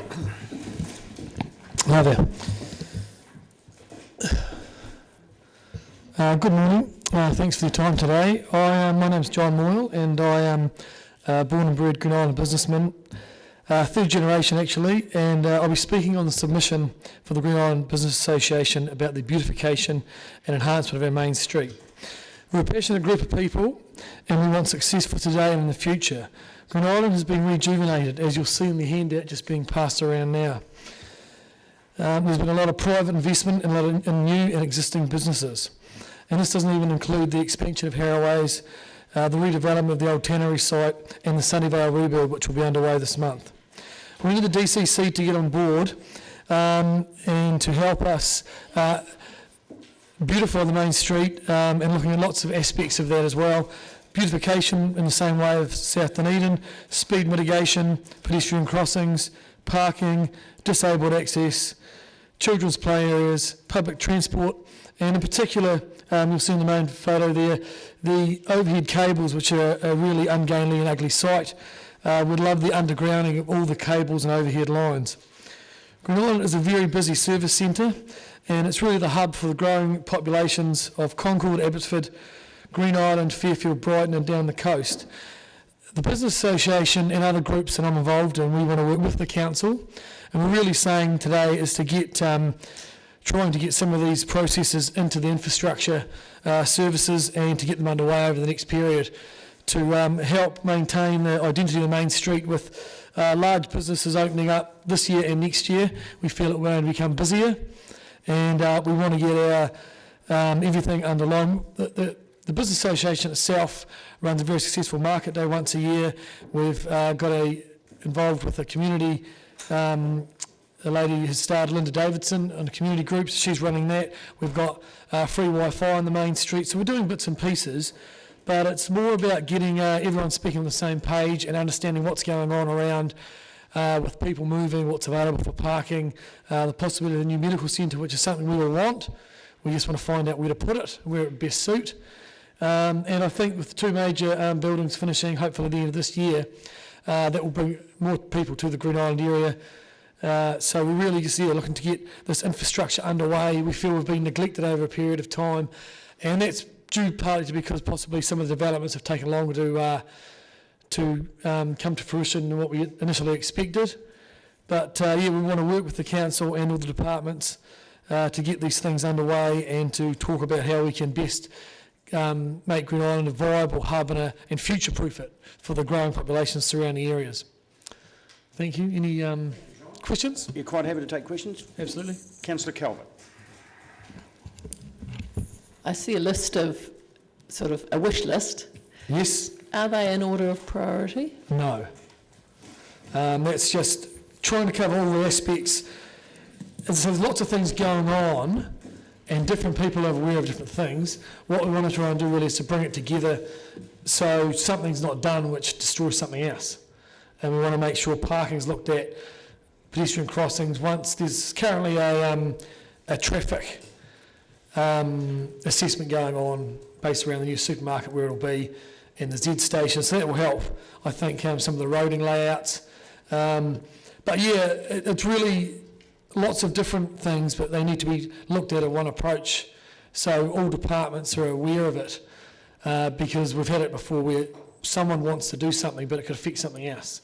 So with lots of things going on, we're very lucky. Other areas haven't been as lucky as us with the rejuvenation, so we want to try and make it work well for the future. John, what's the easiest low-hanging fruit to pick off? Well, we would say business association people would probably the undergrounding of the cables and overhead lines would be a biggie. You'll see the the McDonald and Miller building there, historic building, done up to beautiful apartments, not knocked over, with the ugly looking cables right in front of it. And they're actually going to overhang the car park of the new supermarket. They are protruding through verandas of buildings. And we're seeing a process now where they're starting to put the UFB in, replace some of the old wooden poles.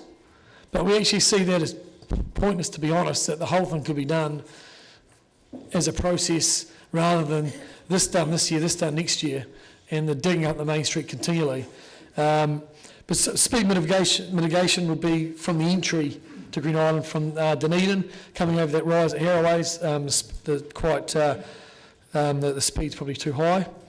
But I know there's been a lot going on, and now that these projects are happening, we really think it's time to meet and get these things underway to look at what is a priority, what's easy to do, and then what are the big ticket items.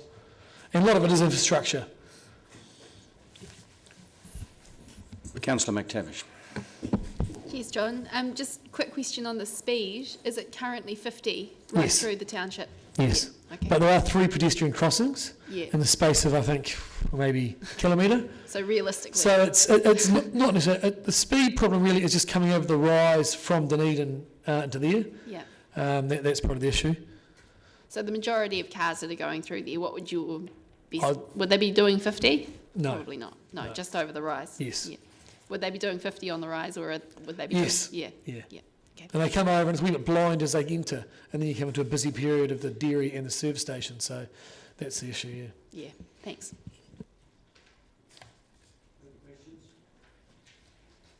Thank you, John. Thanks a lot.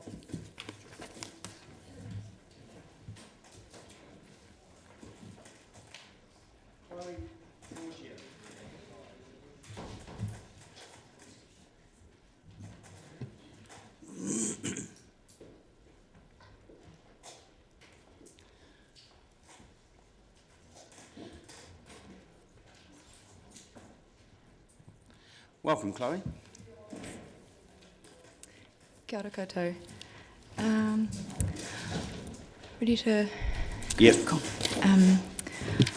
On behalf of the Blue Oyster Arts Trust, I wanted to thank the Council for its continued support of the Blue Oysters activities through the Civic Grants program. Your contribution to us widely benefits the Dunedin community that consists of artists, writers, creative thinkers and creative practitioners.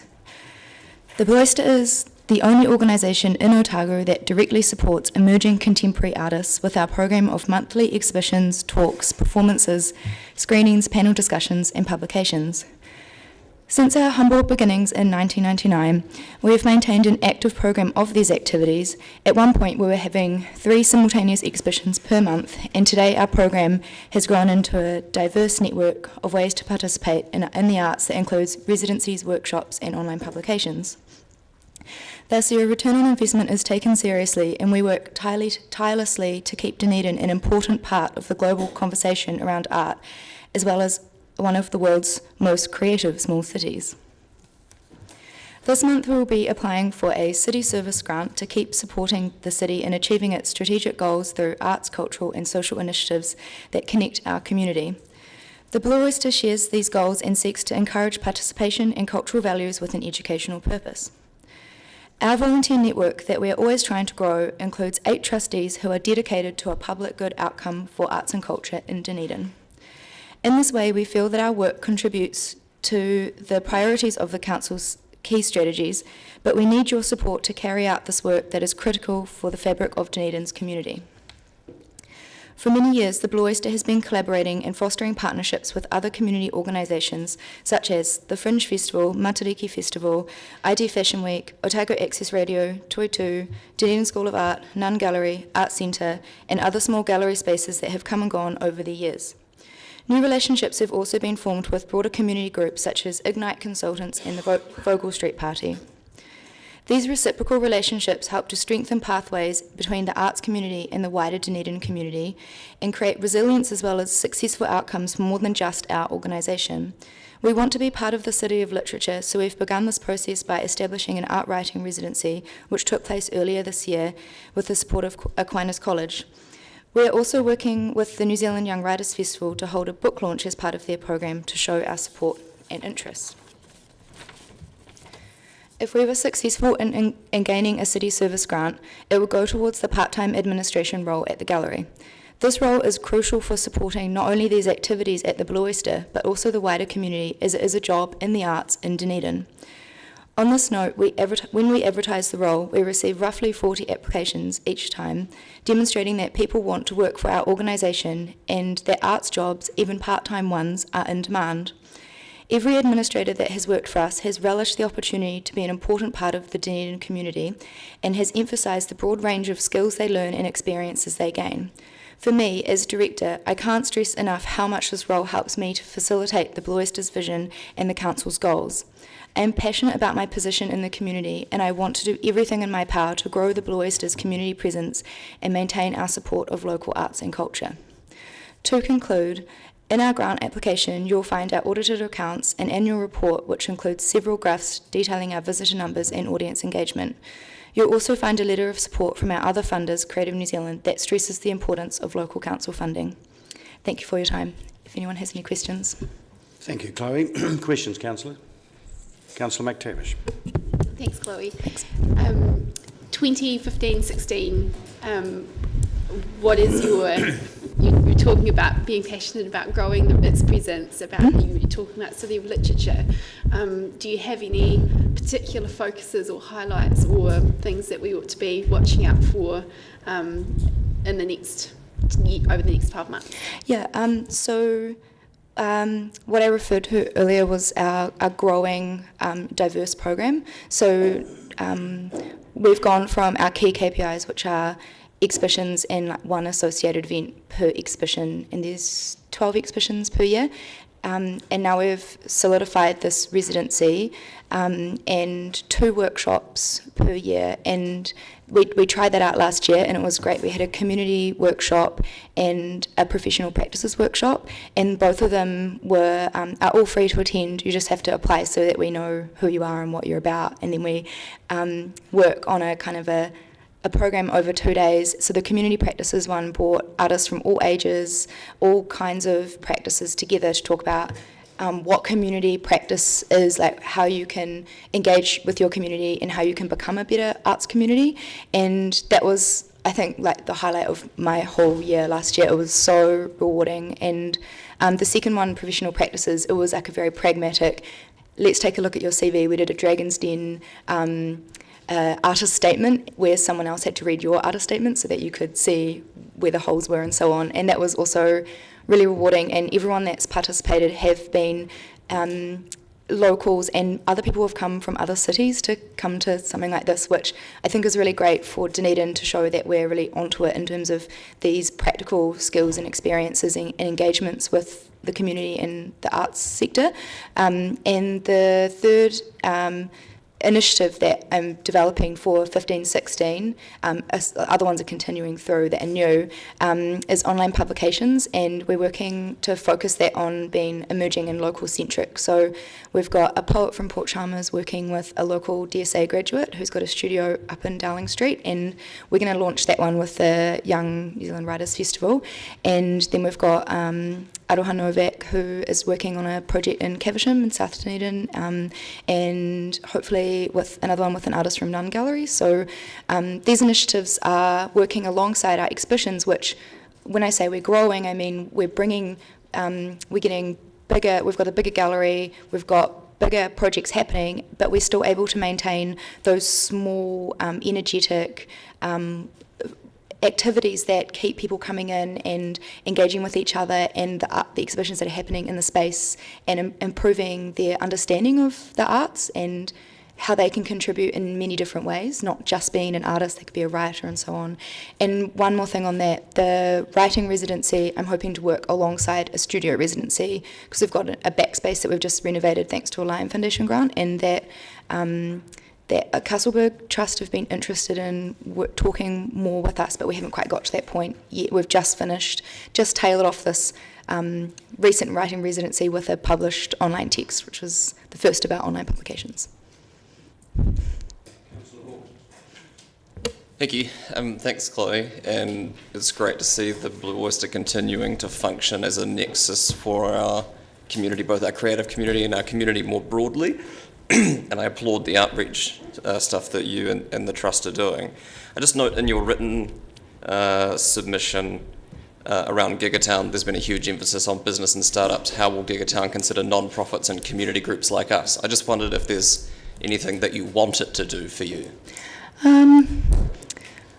Yeah, I guess I just wanted to bring that into the council's mind from a non-profit point of view. I think that it's really exciting for community groups, and I don't know what the council has in store for the Gigatown strategy in terms of where it's going to go in the next couple of years, but I wanted to imply that keeping non-profit and community groups in mind alongside businesses and startups would be really beneficial to us. I mean, having the Gigatown service, well, it is a service for us, and we're constantly moving our operations online, and I think that it would be helpful from an administration point of view to know what the goals of Gigatown will be when that happens, when you guys bring that about. I'm not sure if it's going to be a plan like City of Literature or...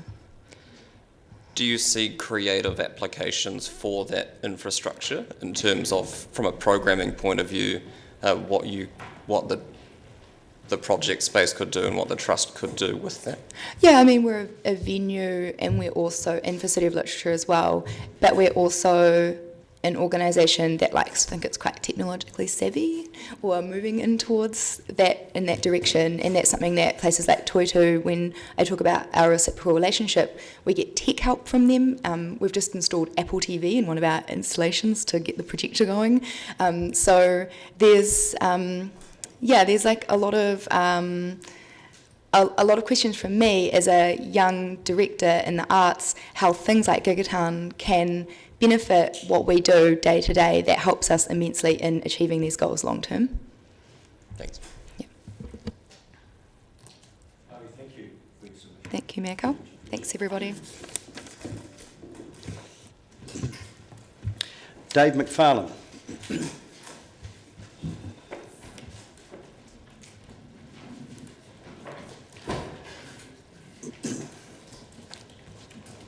Welcome, Dave. Yeah, thank you. David McFarlane, Field Manager, Yellow-Eyed Penguin Trust. Just proposed to speak to my submission. Really wanted to start by just acknowledging the support of the City Council over the last several years, going back to 1991 with the joint purchase of Walkea Reserve. And since then, various key relationships have been maintained, and we've enjoyed that support. Really pleased to see the value of Dunedin's natural heritage being identified in the long-term plan, and I've actually gone through and I've taken out some of the points there, which is nice to see. But while we appreciate the value, the recognition of the value of biodiversity in the long-term plan, the Yellow-Eyed Penguin Trust believes that it must receive more explicit recognition and support, and clear support. And I've gone through in my submission and identified some of the reasons, in particular some of the economic returns from the existing biodiversity resource in Dunedin City, and how it contributes significantly to our economic well-being and also our social well-being. I talk to people, I talk to primary school classes. They feel a real buzz and an affinity and a pride in being able to, see yellow-eyed penguins, little blue penguins, albatross, fur seals, sea lions, particularly on Otago Peninsula, for example. That's a real plus for them. In particular, the Yellow-eyed Penguin Trust has requested that consideration is given in the long-term plan to appointing a DCC biodiversity officer. This isn't a novel or new idea. It's been raised with the Dunedin City Council probably over perhaps the last 10 years. We think it's still a priority and very timely that the DCC in this long-term plan should consider such an appointment. I've gone through and I've listed 4 or 5 bullet points why the biodiversity officer would be very useful, including it would the person would or the position would be a voice and resource for biodiversity management, planning and policy development within the council. And also with Enterprise Dunedin as well, the Trust is interested and has been talking with what was formerly Tourism Dunedin about the need to look at and protect the biodiversity resource that underpins a lot of the nature-based tourism that goes on in the city.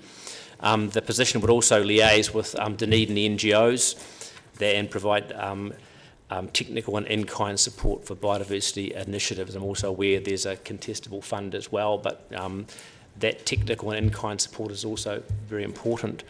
And my last point in relation to the position is an actual fact that a council officer acting in this way could actually leverage a lot of additional work and activity by conservation NGOs in the city. So you'd actually be having a bit of a multiplier effect there. You'd put some money in terms of a position towards supporting biodiversity work outside in the city community, and that would actually energise and produce more work by NGOs. I've identified also that it's very clear that the Department of Conservation is wanting to outsource more and more of its work.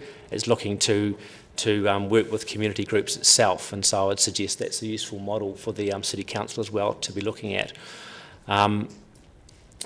I've identified that in the past you've had council staff members, Debbie Hogan and then Gareth Kyle, who I understand both had a biodiversity role, but it was only a proportion of their role. They didn't have 100% of their time by any means dedicated to it.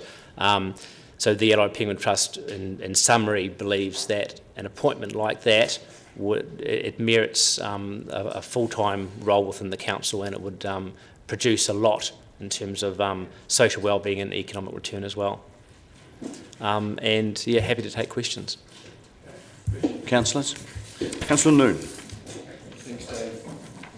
Thanks, Dave.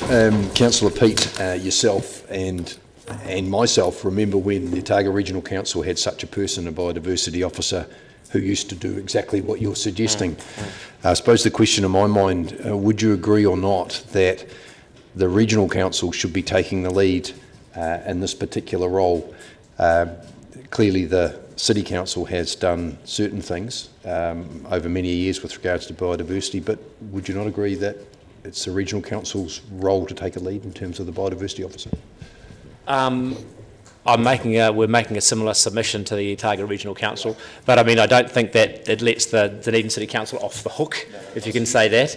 I think you'd actually, if there was an ORC position, I mean, they'd be spread over the whole province. I think you wouldn't get the bang for your buck that you'd have with a dedicated person in the city. In terms of the whole of Otago, Dunedin City is outstanding in terms of what it's got and what it could obtain with further investment and support. At our 2007 Peninsula Conference, it was very clear from the presenters that we had, a remnant of the ecosystems and the species that used to be there, and these are incredibly important. We need to maintain those and enhance them. So I think the ORC would be great if they had a biodiversity person, but they'd be spread far too thin, and they wouldn't really give us that kind of impetus that we probably need in the city sense. Thank you. Councillor Kelly. Our role sort of at some level is not operations, it's governance. And for us to tell our CE how to go about achieving our governance roles is sometimes a bit much. Would you think that having a package that's doing biodiversity things would be a suitable way of achieving those means? I'm sort of weary about the idea of keeping on, which we seem to from time to time, telling our staff who they should employ, how they should employ things, rather than what activities we want them to carry out. Yeah, a bit tricky for me to answer that, I suppose, but I suppose I'd respond by saying that a package of biodiversity activities or initiatives is great. But it's always nice to have a person who has the skills. I mean, you've got accountants, and you've got other people, the technical specialists who are providing advice and support to the CE in the City Council. So if you had a biodiversity specialist, they would be supporting Enterprise Dunedin in the tourism activities and how that relates to wildlife tourism, policy development in terms of district plan and all this kind of thing. I think that would be a really valuable thing to have. Whether you can recommend that, I don't know. Yeah, I can see why you think the role would be most usefully done by a person, but we don't, for instance, tell our chief executive to employ three accountants. We tell her to watch over our financial things in this way, and how she achieves that is her business. Okay, do you think we should try and tell her to employ somebody? Can I suggest that's not an appropriate question? Yeah, I mean, I don't know how to ask. I mean, no, yeah, but yeah, I think we can read between the lines of a submission and work out that he's asking for a resource. Yeah, so you don't need to quiz him about governance. Yeah, and up to you how if it's possible or not. But certainly in the past with Debbie and Gareth, we've seen a small investment. They've done a lot, and a larger investment. I think in terms of that staff position, we're out of it. Councillor McTavish. Yeah, I just wonder, would you see it as akin a little bit to, I don't know how familiar you are with our heritage resource, but we have a staff resource which is dedicated to heritage, oversees the Heritage Fund, liaises with heritage building owners on heritage, works on plans for heritage precincts, taps into other forms of funding or assists heritage building owners to tap into other forms of funding. If we were to replace the word heritage with biodiversity, would that go some way to talking about what you would? That would, I think, and I mean, we've also already had in this meeting today recognised with another person talking about a community social activity, and they're identifying a council staff member that had obviously been giving a lot of support to develop what they were doing. And so a heritage fund, a natural heritage fund, biodiversity fund with that kind of council support through an officer would be good. I mean, we can talk about if it's 50 or 100%. We're like 100% biodiversity officer giving you this, but we would see any establishment of a position that would give us some of these things we're after, I'm talked about here, would be well merited. Thank you. Questions? Okay, great. Thank you. Dr. Griffin.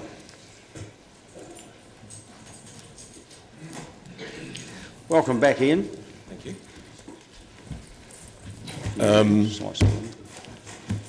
My name's, kia ora, everybody. My name's Ian Griffin, and I'm speaking to you today as a private citizen.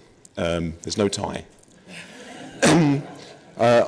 Excuse me. I'm a resident of Portobello, and I'm also someone who cares passionately about protecting the natural environment of our region. I'm here today to talk about the subject of city lighting policy. Specifically, I'm calling on you as a council to set up an expert panel to advise on the replacement of street lighting in the city before you rush into replacing the present generation of lights with new technology, based on lighting that may in fact be worse for the environment than the stuff we already have. I've got fears that unless expert advice is taken, and that advice includes input from people who know something about astronomy, you risk destroying an enormous economic opportunity for Dunedin to become the world's first ever dark sky city. And I can assure you this isn't the pipe dream of some astronomy fanatic. I'm sure many of you around this table are aware that in a small village called Tekapo in Mackenzie County, thousands of people go every year to enjoy the night sky. An independent economic appraisal has shown that Tekapo's night sky tourism is worth $10 million a year to their economy. Tekapo doesn't have an airport. Tekapo doesn't have big hotels. Tekapo doesn't have the infrastructure that Dunedin has. So therefore, this isn't just about nutty astronomers. Light pollution is a problem for our city. Here's a picture, and I'll pass it around if you want to see it. This is a picture I took a few weeks ago from Mac Bay, and I'll pass that around. You can look at it. Look at the streetlights. None of those streetlights are shielded. Look at the reflections from the cloud. That's all energy going up into the clouds rather than down onto the ground. Now, sometimes it pays to have friends in high places. You might know I used to work for NASA, and through my connections there, I managed to get this picture. This is a picture of Dunedin, taken from the International Space Station, as it passed over our city. It clearly illustrates the problem we have with light pollution in Dunedin and Port Chalmers, but it also shows how dark the ocean side of the Otago Peninsula is. This is brilliant for astronomy, and some of the best sites for night sky observing can be found on the ocean side of the peninsula. Now, here's a picture I took last night, showing the aurora. I'll pass that around as well. I've lost my place here, sorry. This is a picture of the aurora. Whatever replacement technology is adopted, it's critical that the council demand that all street lighting is full cut-off. This means a physical shield prevents light pollution going upwards, which wastes energy and adds to the city light pollution. It's also important that you consider the colour of the replacement lighting technology. For example, the lights you've installed in Vogel Street, which are fully shielded, would be a disaster for astronomy because they're broad-spectrum white light lights. And potentially, if you install those all the way along throughout the street lighting, that's not going to be great. Nobody's asking for lights to be taken away. We all recognise that we need lighting for public health, public safety and security. What the astronomy community is asking you to do as a council is please take advice. There's an opportunity here. I want my kids and my grandkids to be able to see the stars from Dunedin. Moreover, I want to ensure that the night sky environment of some world-class sites like Hooper's Inlet and Papanui Inlet are protected for future generations. So if you do nothing else during the period covered by this long-term plan, can I ask you to please to set up an expert panel to advise the council on the replacement of street lighting so we can continue to enjoy pictures like this of this wonderful city. Both of these were taken from Papanui last night. Any questions? Questions, Councillor Staines.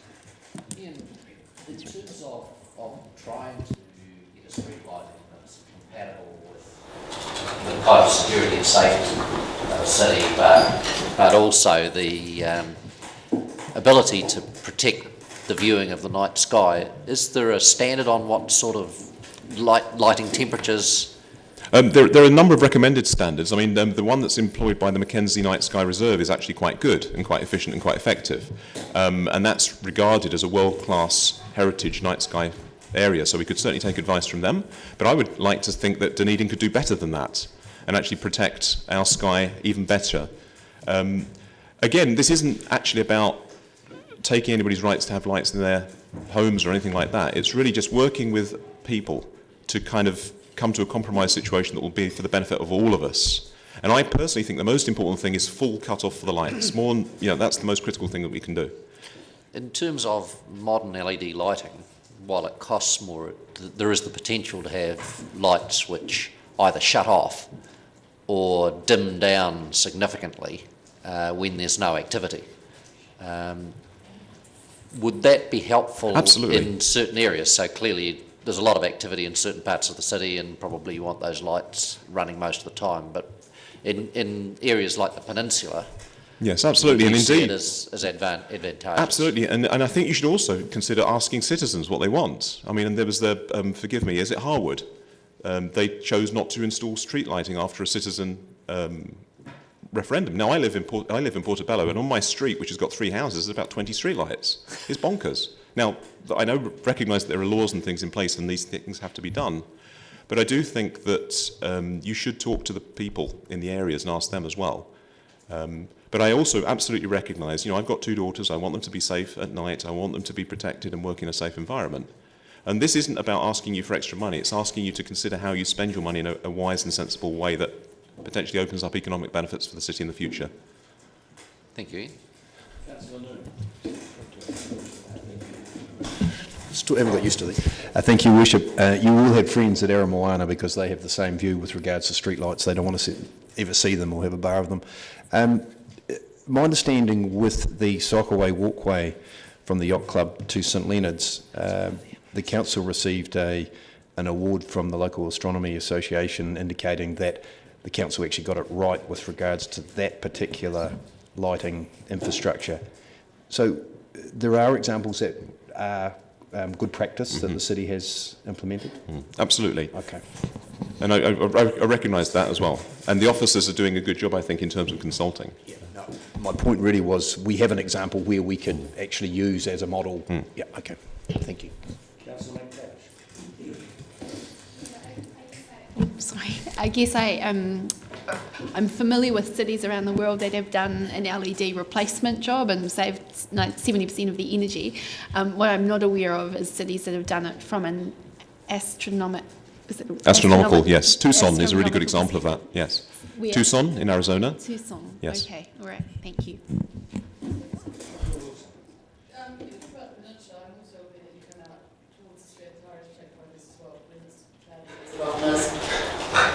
On the coast, but there aren't any nights out our way. We're happy about that.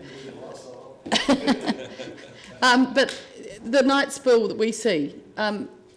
So I just want to clarify. You're not just talking about this on the peninsula, are you? You are talking about the whole city. Actually, I mean, I've got loads of pictures I can show you. I won't.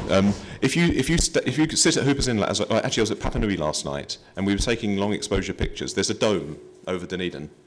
And that dome is visible from actually up on Strathtyre. If you take pictures up there, you can see the dome of Dunedin.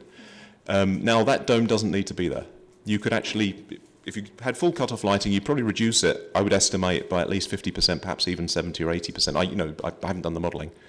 So, again, this isn't actually asking you to spend extra money. It's asking you to spend your money perhaps slightly more wisely and take advice, recognising, actually, that the LEDs do save money. But there's also examples where LEDs have been installed in some cities in the States where the white colour of the LED is seen as really horrible. So I think this isn't a straightforward decision about necessarily saving money, and it's such a vast expense that you're potentially spending on this lighting. Just take a bit of advice, that's all I'm saying.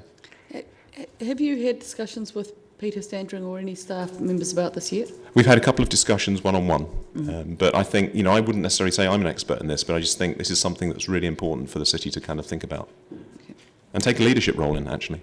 Thank you. Sorry? Oh, you...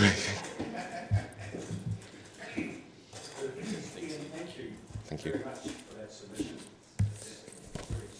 Thank you.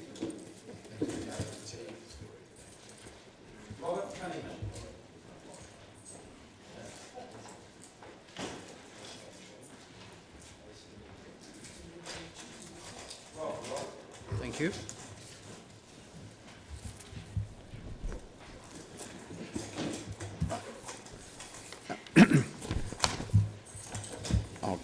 I'll try and be as brief as I can.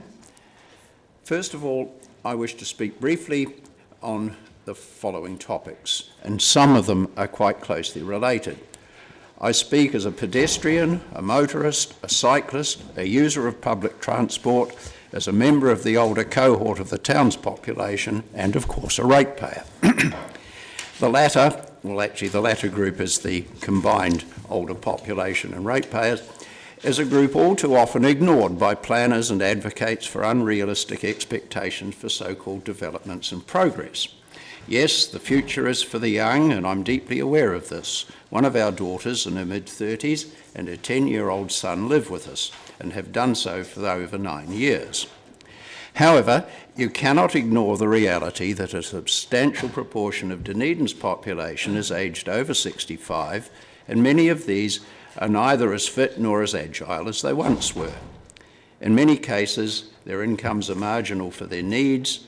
Hard physical work and low wages over the years and ever-diminishing public health and social services have taken their toll, and these do need some consideration.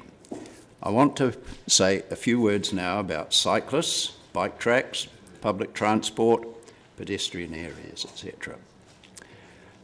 As far as cycling is concerned, and I do a significant amount, particularly through the summer, not so much in the winter, responsibilities of cyclists and motorists, and there is, I find, a lack of consideration on all sides. Cyclists for motorists and cyclists for other cyclists, cyclists for pedestrians, pedestrians for cyclists, and motorists for other motorists, cyclists and pedestrians, and you can sort all of that out for yourself if you like. But it goes all the way. And if you want some examples of motorists, go down and stand at the some traffic lights down on Cumberland Street and watch the red light running. Very frequent. Anyway, and while vocal cyclist advocates ask for consideration from others, as I've said, and it works, it goes both ways. I do try to be considerate of it for everybody. Sometimes my blood pressure goes up a bit, however. One thing that I think the council could do and should lobby for at government level is that high visibility clothing be worn. A fluoro jacket or a waistcoat is cheap enough. If you can afford a bike that costs $500 or some of them several $1,000s, you can afford a fluoro waistcoat. It's a small thing, but as I drive frequently in North Dunedin, living on Signal Hill at nights, the number of cyclists in dark clothing is really horrifying. I did notice that the council had someone out advocating fluoro bright clothing on Portsmouth Drive one day last week. All I would say is that my experience is people out there who commute regularly are very good at wearing bright clothing. She should have been down at the Gardens Corner in North Dunedin, where you'd be lucky if you saw 20% of them in bright clothing. Students are not always as bright as they might be thought. I think the city can make more use of combined pedestrian and bike tracks on the pavements, possibly with a white line down the middle.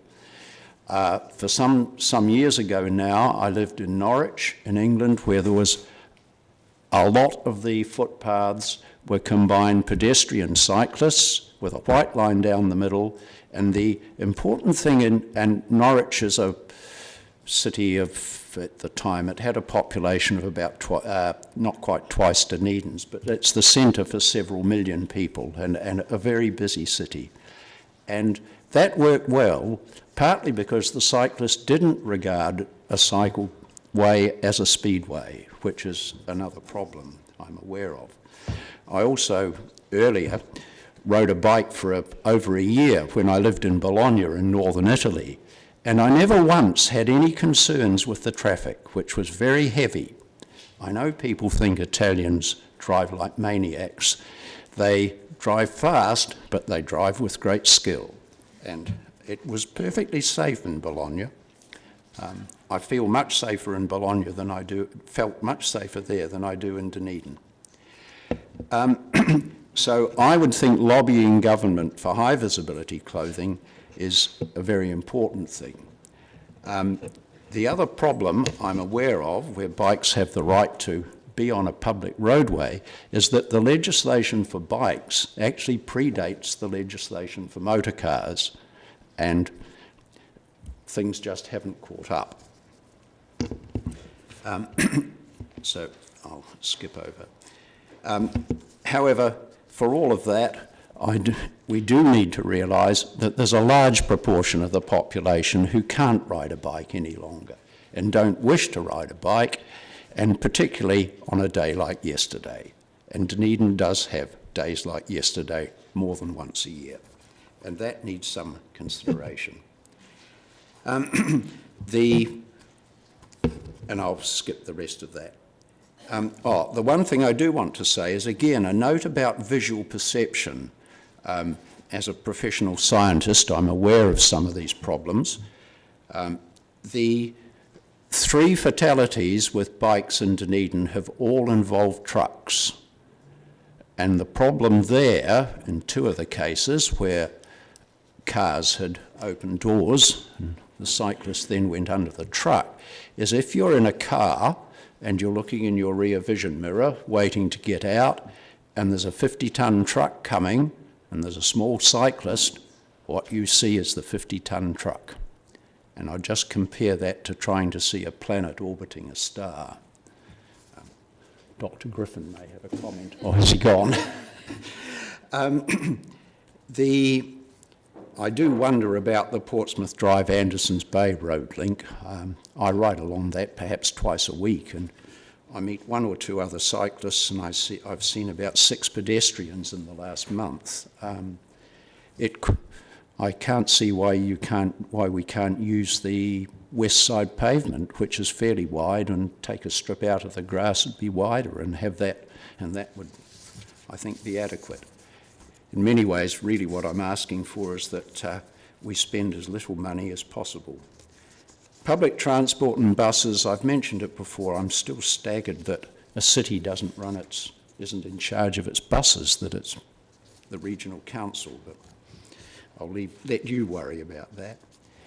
Pedestrian areas, please don't make Lower Octagon and Upper Stewart Street a pedestrian area. I think it's cluttered up enough as it is at the moment with tables and things. Public toilets are something that both my wife and I consider. It has been said that you can tell how good a city is by the quality and number of its public toilets. I agree that the quality has improved considerably in Dunedin over the years, but the numbers are still pretty low. I'll just mention 3. As I said, we have a 10-year-old grandson who lives with us, and when he was much younger, my wife and I, since his mother works full-time, spent quite a lot of time looking after young Max.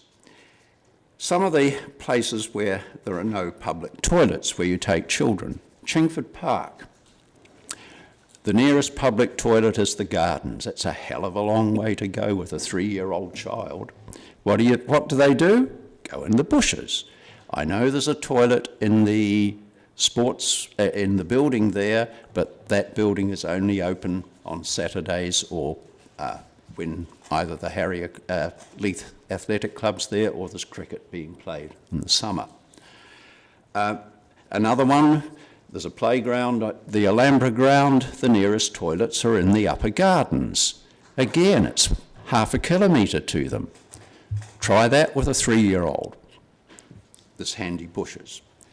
The cycle track, the Harbourside cycle track, there is a toilet facility in the yacht club, which is very poorly marked, signposted. You need to know it's there. There's nothing else. But if you're a resident of Ravensbourne taking your families for a walk, and they do, and it's good to see, there's nothing. So before we start providing toilets for some freedom campers, incidentally, I have nothing against freedom campers, having been one myself, let's give some consideration to the families and citizens of Dunedin, get some in places where they're needed. There are others I've mentioned, Ross Creek, for example. Extensive series of walking tracks, no toilets. In fact, I don't even know where the nearest one is. Probably it'll be in Woodhall Gardens. Long way to go. The last thing sports fields and other facilities. I noticed a report in the ODT a couple of weeks ago saying that there were consideration being given to what to do with some sports grounds because they're not used as much as they used to be or might be. I would just ask that since more people take what I would call informal exercise or activities, that a little bit of consideration be given to some of the walking tracks. The track up Flagstaff is getting badly rutted from the bull ring. The tracks on Mount Cargill are badly in need of some service, both between the organ going up to the organ pipes from the old Mount Cargill Road, the section up closer to Butters Peak and up to Mount Cargill, and on the Graham's Bush track, the first section immediately down from the road. And it's not a lot of money, but it would be nice to see some money diverted that way. And 2 last things, sugary drinks and alcoholic drinks. I do feel it's a bit, as I've said, holier than thou, ambivalent, to try and ban sugary drinks from council facilities. particularly the stadium was mentioned, when you sell alcoholic drinks. No one that I know of who's drunk some sugary lemonade has gone out and committed an assault in the main street at night. We've had 2 people killed in the main street in the last few years, one quite near to home for me as a neighbour. And to suggest that people shouldn't be drinking sugary drinks but we continue to let alcohol be sold willy-nilly, I think is, as I say, ambivalent at best.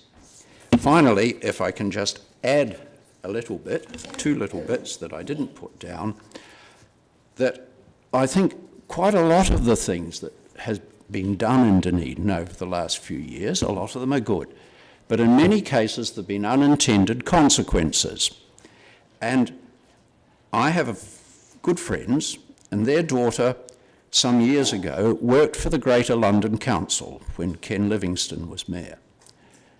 And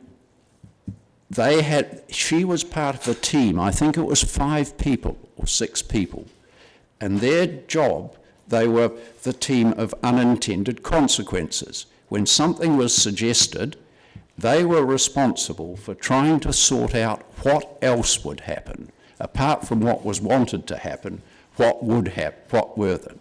And I think the council should give some consideration, not necessarily to appointing another staff member, but possibly there are some staff members who could look at these on a one-to-one at the time.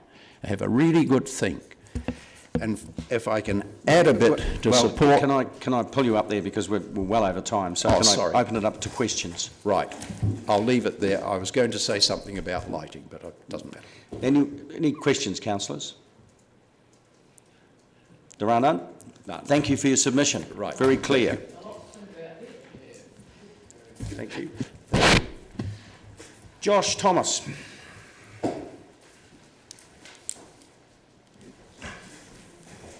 Welcome, Josh. Kia ora. Good morning, everyone. I'm going to be very brief so you can all get to your cup of tea, which is good. I just have 2 very positive points to bring up with you. So I'm Josh Thomas, Director of the Dunedin Fringe Arts Trust. We produce the Fringe Festival, the Amped Music Project, 4 Pechakucha Nights.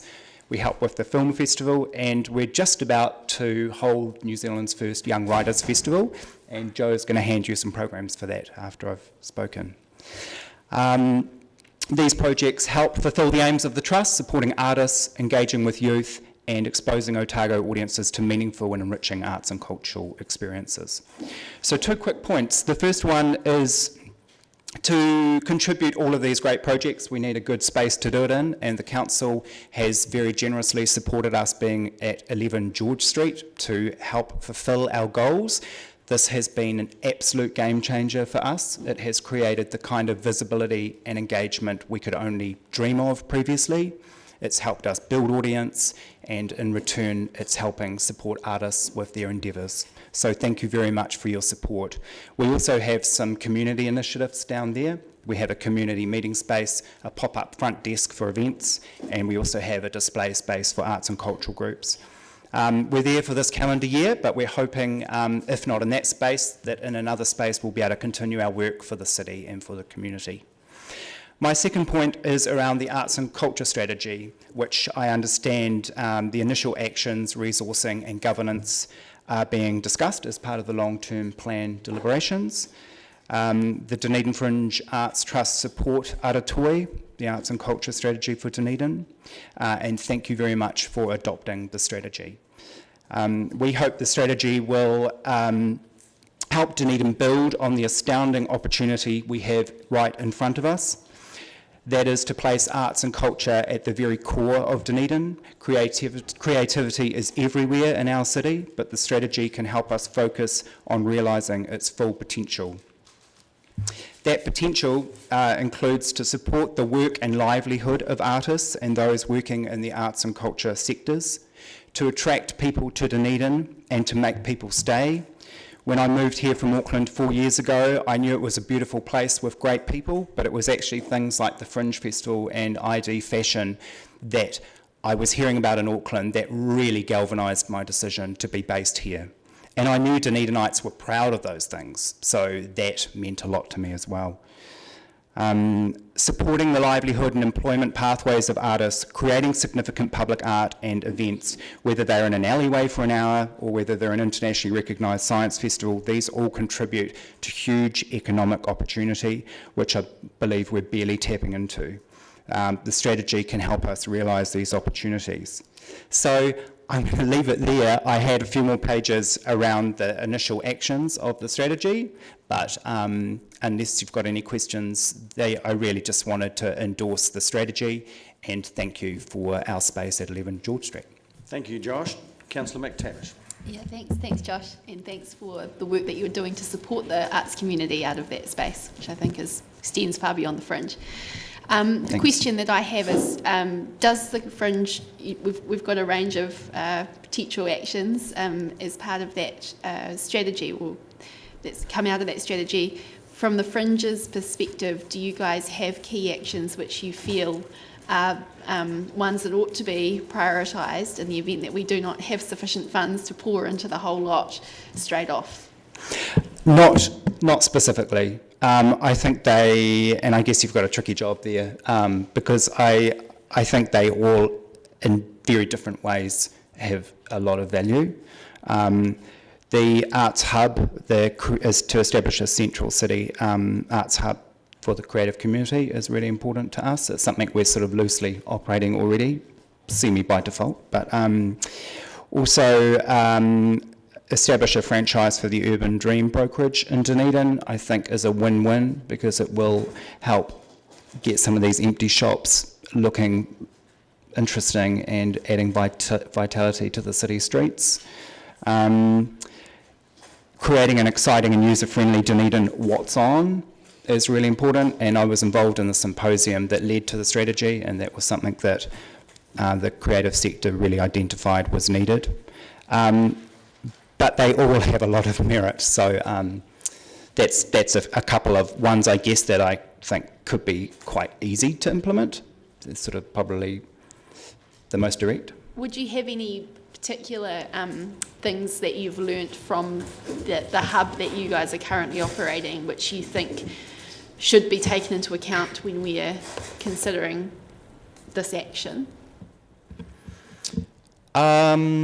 Just that it's incredibly positive, and that the creative sector at the moment, there's a lot happening, as I'm sure you all know, but it is people often working a little bit in isolation. So this is really, I mean, we're only tapping into a very small part of the sector, but we've had a lot of people using it. Matariki's about to go in there, the Writers' Festival have been in, Early Music Festival, and a lot of groups meeting.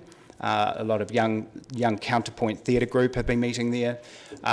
So I guess it's that cross-pollination of ideas and opportunity to share resources and work collaboratively that's really, really been vital and leads to exciting things.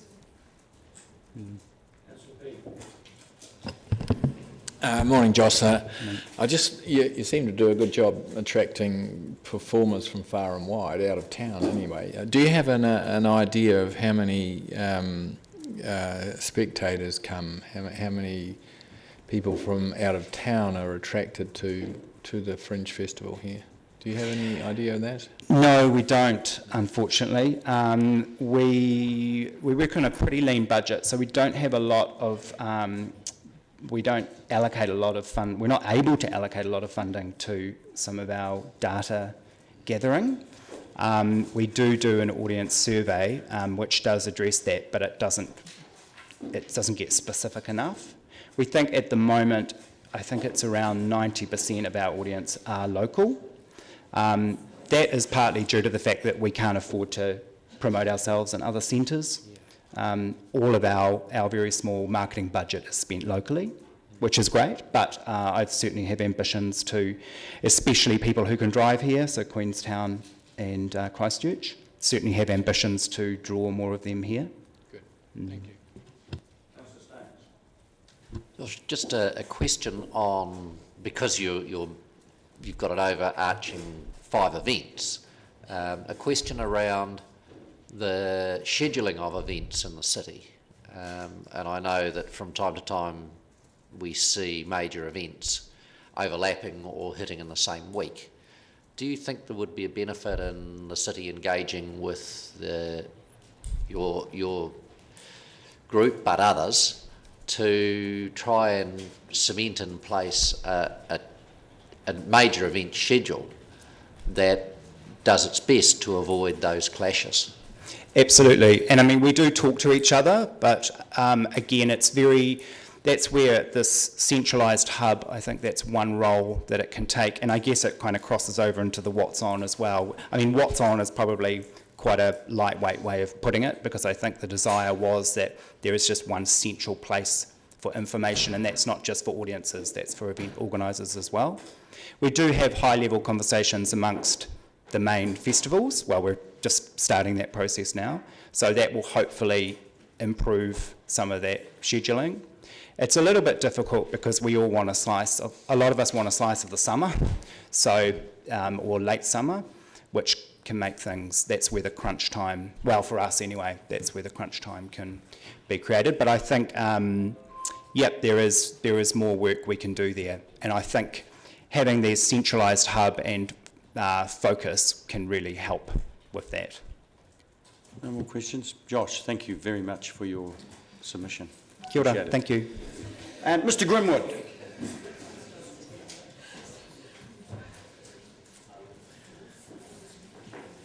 Welcome, Murray.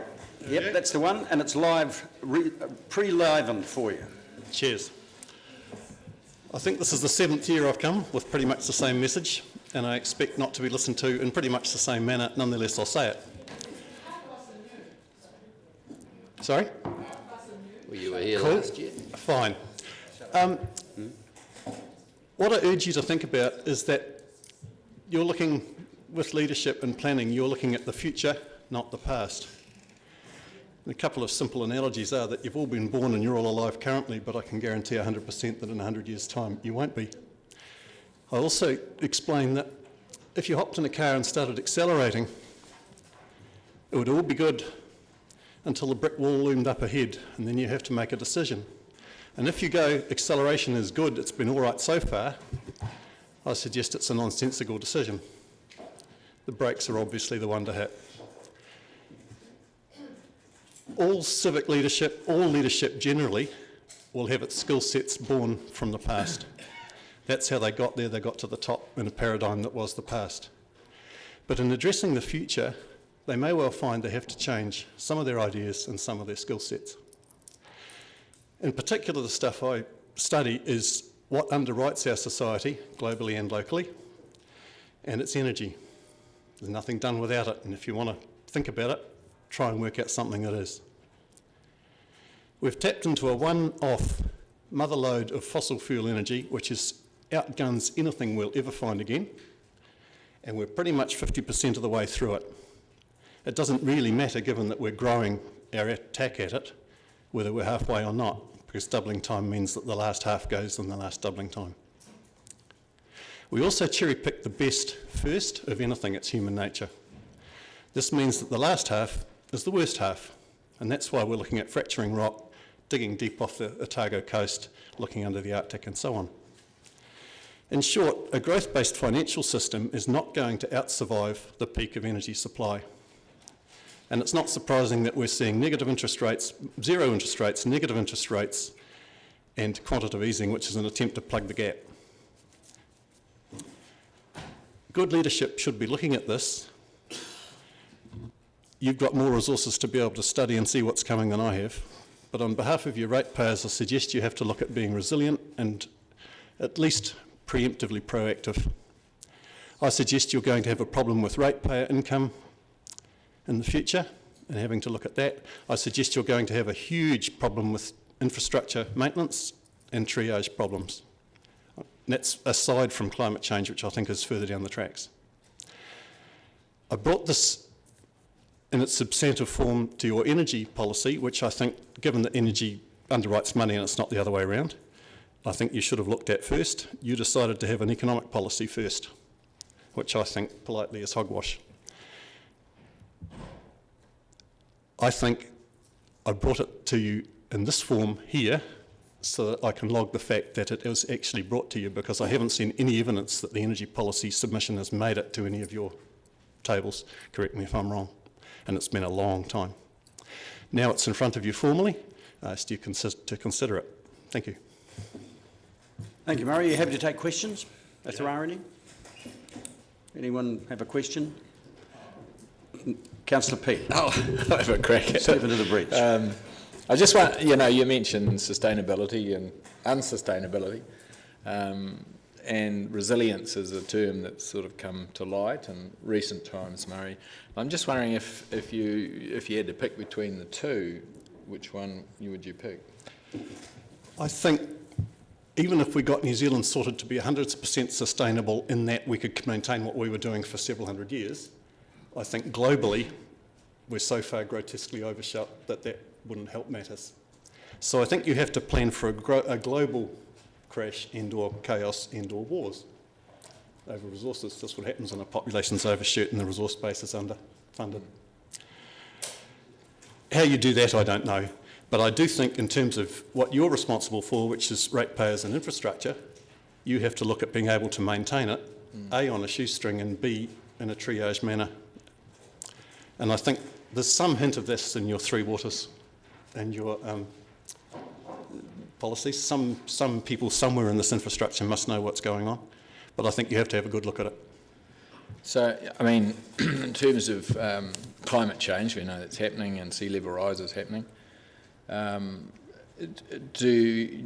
adaptation to that with a view to resilience? I think climate change is a longer window than global fiscal crash.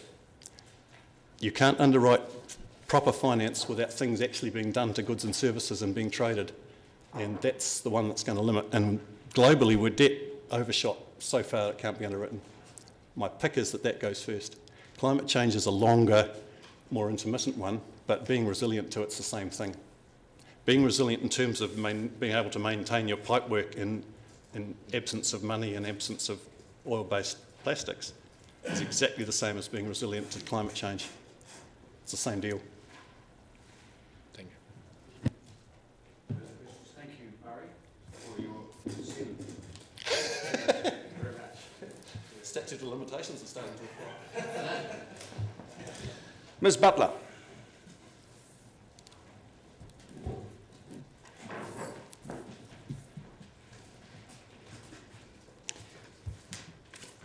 Welcome, Bev. Thank you.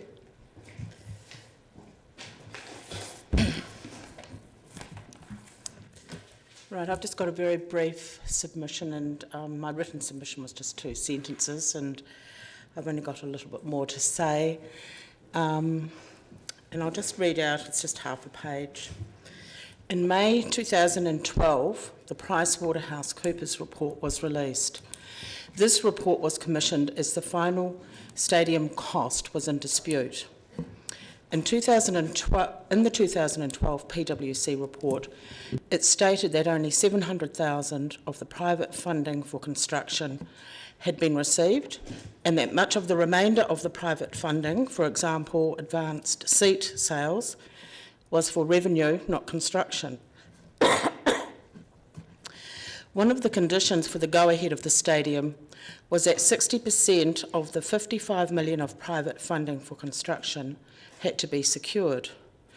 In reality, this never happened, even though both the community and the High Court were told this to be the case.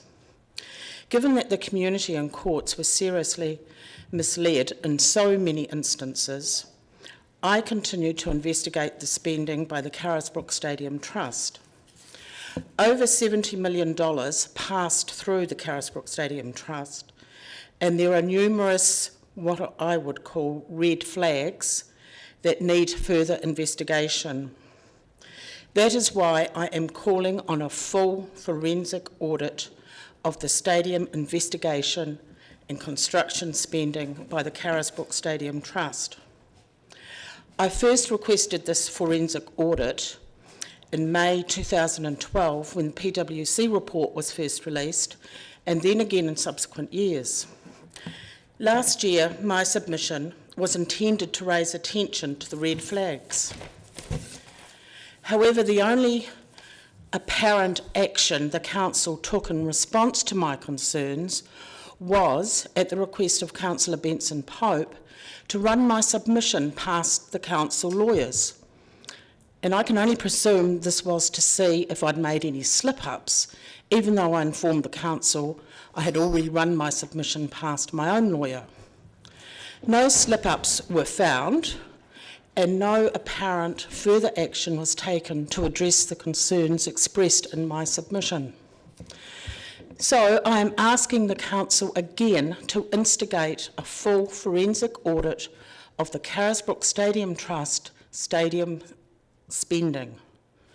What is the point of training staff to recognise red flags when no one is prepared to do anything about them? That's about all. Bev, any questions? Councillor Calvert. I'm a wee bit concerned in that we've had Audit New Zealand looking at Delta, and we've had Deloitte looking at cars, and people weren't totally satisfied with either of them as audits in the psychological satisfaction sense. And I'm wondering if there was any further work done in this regard, whether that would be likely to satisfy you on this issue. Well, I think there is a difference between just a regular audit and a forensic audit. I can give you examples of the sort of red flags that I think are there. I will just give a few. There are many invoices that do not actually say what the money is spent on. Like, for example, there's an invoice that says, pay Mr., and I won't name him, even though I could, pay Mr. X a 5-figure sum. Doesn't even say what it's for. And there are just hundreds of thousands, if not millions, of invoices like that. There's one company that was paid a total of just over 149,000 over a period of a few months, and many of the invoices are like that. I have requested the contract because I thought maybe it says in the contract what the money was spent on exactly. And I think it is absolutely disgusting that an invoice with just 2 words on are accepted for payment and the money is paid. I think it's actually incredible arrogance on behalf of the Carisbrook Stadium Trust to actually even present an invoice like that. Invoices for tens of thousands of dollars with 2 words on, sometimes 3 words, 4 words, doesn't actually even say what it's for. So I think it needs to be investigated. When you do just a regular audit, you're given the auditors are given the information, here's the information, and they check that the adding's, okay, and it's been put in the right columns. But a full forensic audit would be questioning a lot of those particular invoices. And I can guarantee that if some of those things that were, some of the money that was spent on, if they came to the council and said, I want such and such amount for this, the council would definitely say no. There was so much totally inappropriate spending. I mean, I could just go, I don't want to take up too much of your time, but I could go on about a lot of what was totally inappropriate, as well as what I consider to be major red flags. And there really needs to be a forensic audit of the Carisbrook Stadium Trust. They are actually abusing the Official Information Act. They are refusing to give information to the council. It's the council that then, I'm talking about DCC staff, it's the council staff that decide whether the information is released. Now, what is happening behind the scenes is that the Carisbrook Stadium Trust are not giving the information to the council, and this is an abuse of the Official Information Act. One example, well, there's many examples of that. There's... I'm opened a big thing. I think I've had a question answered, which was that it's a particular forensic audit you're looking for, not the sort of audits we've had about other things.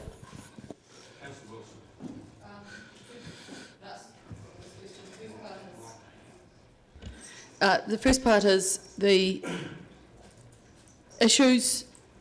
This is a forward-looking planning meeting about the financial situation of the city, and I appreciate. I just want to get the context. Are you talking about current practice of the CST or the stuff that's been happened in the past? What's happening in the past, I don't know what they're currently doing. Okay, and the other part of that is a lot has changed in the last year, let alone 3 years of the council. Are you satisfied, or maybe that may not be the best choice? Do you believe that we've put in processes things that will stop anything that has happened in the past happening again in this respect in a similar manner, or are you still concerned about the practices? Because it's about taking the learnings and whether we've moved enough on that. I'm sorry, but I find that a really strange question. To me, it sounds like, okay, that happened, we've changed the process, we've lessons learned, let's carry on to the future. Let's not address what actually happened in the past. Why don't you just answer the question, please? I am answering the question. Well, no, you're not. You're commenting on it. Please answer it. Well, I feel that I am answering. This is my answer. And I feel like it sounds like you're asking me whether we should or shouldn't hold people to account in the past. And I mean, if their actions have been illegal, if there has been fraud occurring, then those people should be held to account. I mean, there's no question of that. Bev, I don't want to debate it. It's about governance, because that's why we're here. And as governors, do you believe that with the instigation of the Audit and Risk Subcommittee and other things that have happened, that there are better controls in place, or do you think we still need to do more work in that regard? Because I do respect your view on these things, and I would like to know whether you think we should be doing more on that. I appreciate your questions about CST, but I do want to know whether you think that we've got better at some of that stuff or we've got a long way to go. Well, I am hopeful that things have got better, and I mean, I can't comment in depth on that because I know that there is an Audit Risk Committee, and I think that's a good start.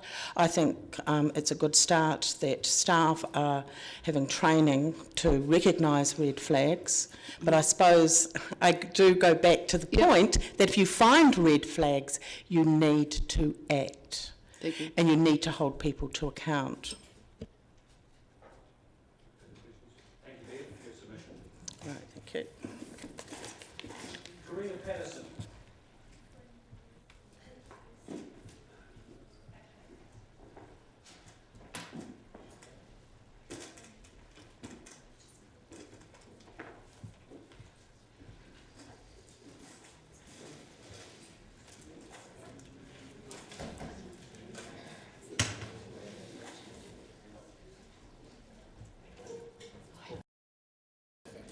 Okay. Welcome, Karina. Thank you. So, the next 5 minutes is yours. Great, thank you. I'm just going to keep it pretty short and sweet today. Thank you for the opportunity to speak to you today. My name is Karina Patterson, and these are my children Andy and Jessie. The reason I'm here is to voice my support for accelerating the Portobello Road safety improvements, which would see this project completed by 2018. It is an exciting proposal with very wide-ranging benefits for local peninsula communities, Dunedin City, and for all those who visit this unique location. I'll just get a wee bit closer. You're a wee bit quiet. Oh, am I? Yeah. Once completed, a dangerous road will be much safer. Our city will also have an amazing walkway and cycleways surrounding our beautiful harbour that will be well used by city residents, visitors and tourists. Last year you heard hundreds of submissions on this topic and much debate over which section of Portobello Road is the most dangerous and should be improved first. I would like to thank the Council and DCC staff for all their efforts and hard work to find a solution which will make the whole of Portobello Road much safer for all users quickly and cost effectively. So thank you. My support for this proposal was motivated by the desire for a much safer environment, not just for my family and friends who live down the bay, but for everyone using the Peninsula Road, whether they're walking to school, driving to work or exploring the peninsula. We all know that Portobello Road is unforgiving and dangerous, and NZTA accident statistics clearly show this. Locals are reminded every time they see a car in the harbour. The main outcome of accelerating this project will be a safer journey for all users of Portobello Road sooner. As well as being safer for motorists, there are many other benefits. The dedicated walkway and cycleway will give more people the option to walk and cycle to work, to school, or for exercise. An active, healthy lifestyle is supported and encouraged. Social connectivity is enhanced within communities, and links between communities are strengthened. In addition, all the people who have made the effort to submit to the Council supporting this project over the years feel heard, including the children at Broad Bay School, like my two, who have been very engaged in this process and now see that it is possible to make a difference. So much so that one of my daughters has even wanted to come and talk to the Council about making the school week 4 days long and have 3-day weekends.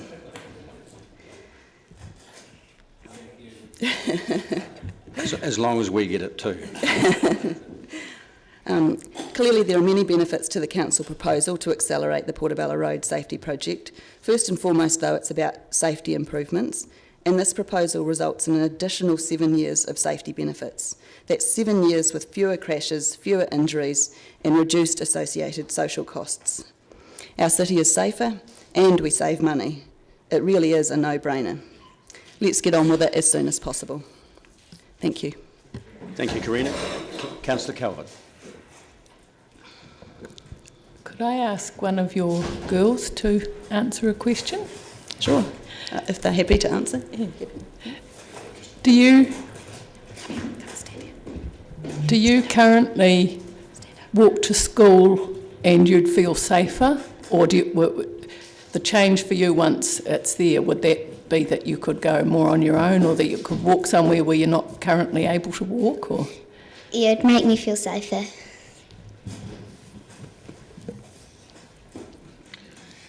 Further questions, councillors? There are none. Thank you very much for your submission. Okay, thank you. Zoe Mitchell.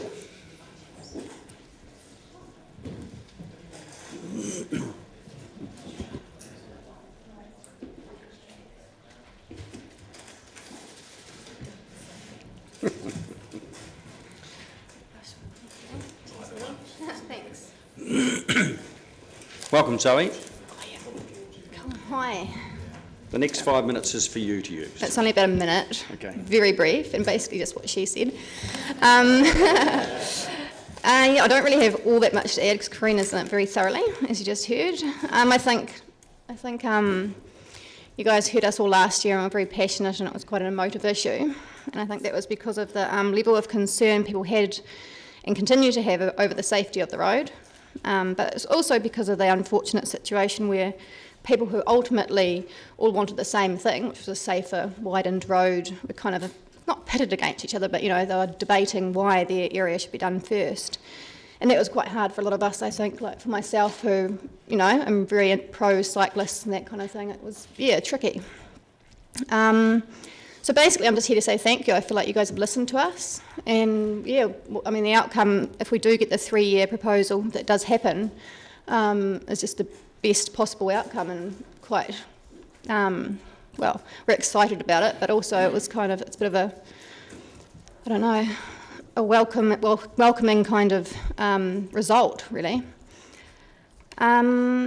I think too what Karina was saying about the kids being involved and seeing that you can make a difference has been a really big thing too this year, and it's nice to feel that your council's listening to you and acting on what you're kind of asking them to listen to you about and what you're passionate about. So thank you very much. That's all I have to say, really. But, yeah, go for it. Well, we'd like to take every bit of good news. There's one party that's around today today that should probably get the same message, and that's NZTA. Yeah, and I hope it's just really, I should have possibly said it before, they have really lifted their game, thank you, sorry, by doing that, and I hope that you communicate that to them as well, because it's really important they hear how pleased you are as well. Yes, well, at the last, at the meeting down at Portobello just a couple of weeks ago, I think Karina was asking that question to the Mayor or to somebody, just saying how should we be, communicating to them about, about this, but we weren't sure that we needed to do that. That was the general kind of consensus from I'll what we make sure you heard. get some context details about who those people are. Yep, no, that'd be good. Yep, definitely. Thank you for a refreshingly positive. Thank you. Thank you very much. Mr. Pope.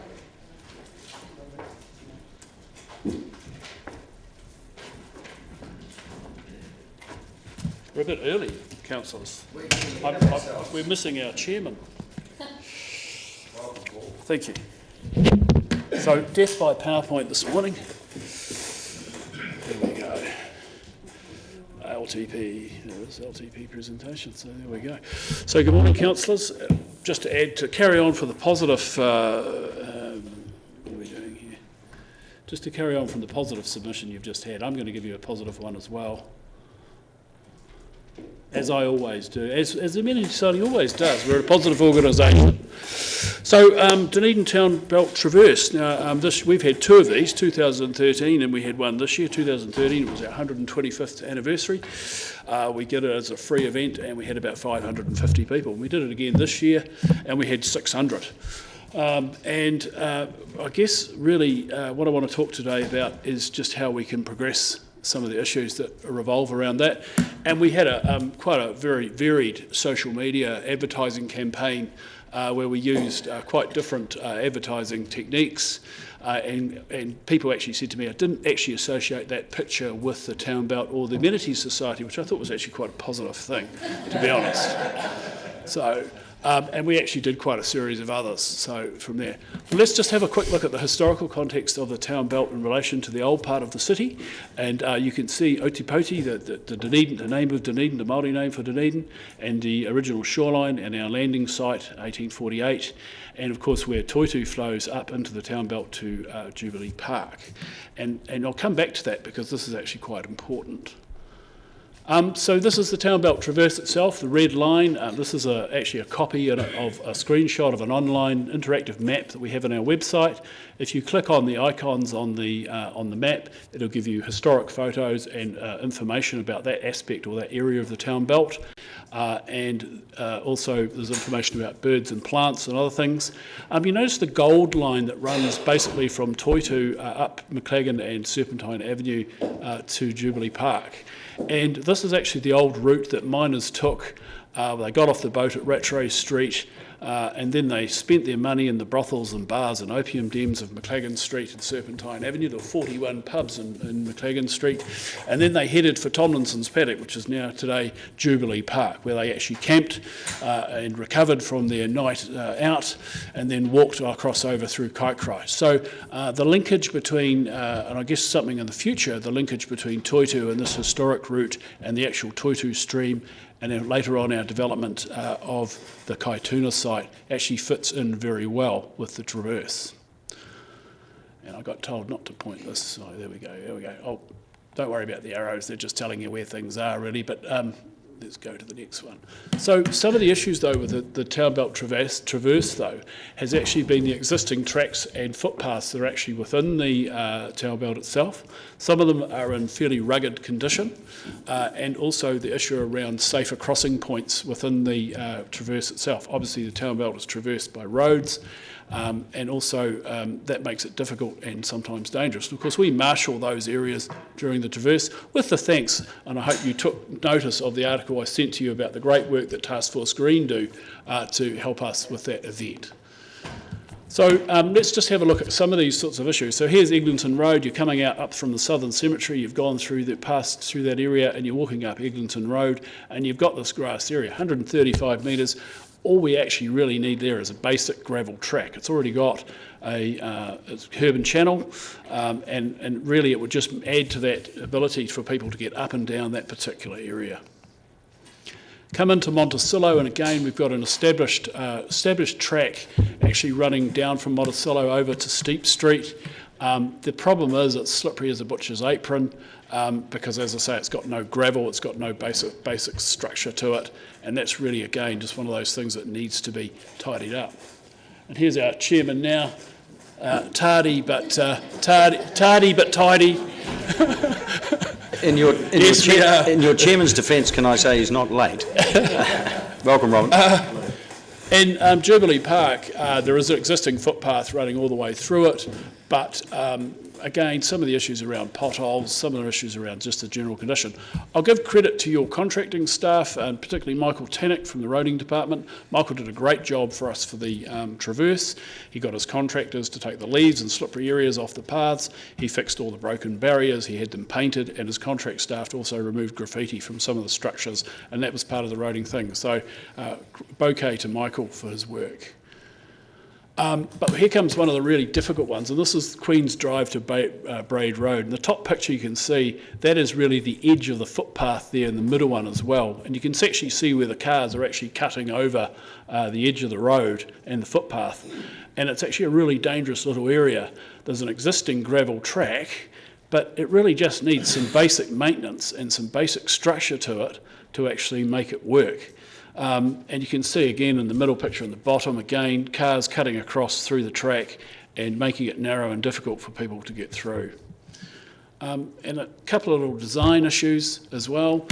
Here we go, we've got the Parks Department putting in the barriers to keep cars from zipping across the grass and doing wheelies and that sort of thing. But the problem is they put it right to the edge of the road, which means that you have to walk on the road to actually get along that particular area. Either that, or you've got to hop over the barrier. Now, if you're with a walking stick or you've got a dog, that makes it extremely difficult. And then just a little further from that, you can see just the condition of the footpath in that particular area. So these are basic maintenance infrastructure assets that is not occurring at the moment that would make our role in terms of the Town Belt Traverse and the future of the walking recreation in this area a lot better.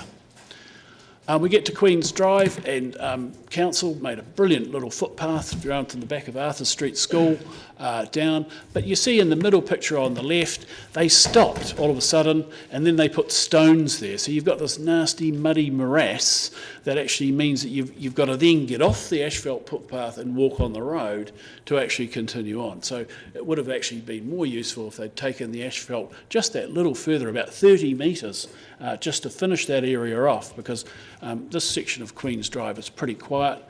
We've got a few issues with edging areas and that sort of things with vehicles, but it's just, again, a very small bit of maintenance that's required to actually make this work much better than what it is. Queen's Drive, pretty established area, but the most difficult site for us is actually the crossing point from Queen's Drive across Drivers Road. It's a real racetrack down through that area, and that is one of the areas we actually marshal during the actual event itself. But it's one of those areas that, as I say, if we were to make this a permanent trail, would actually need some sort of crossing point to slow the vehicles down.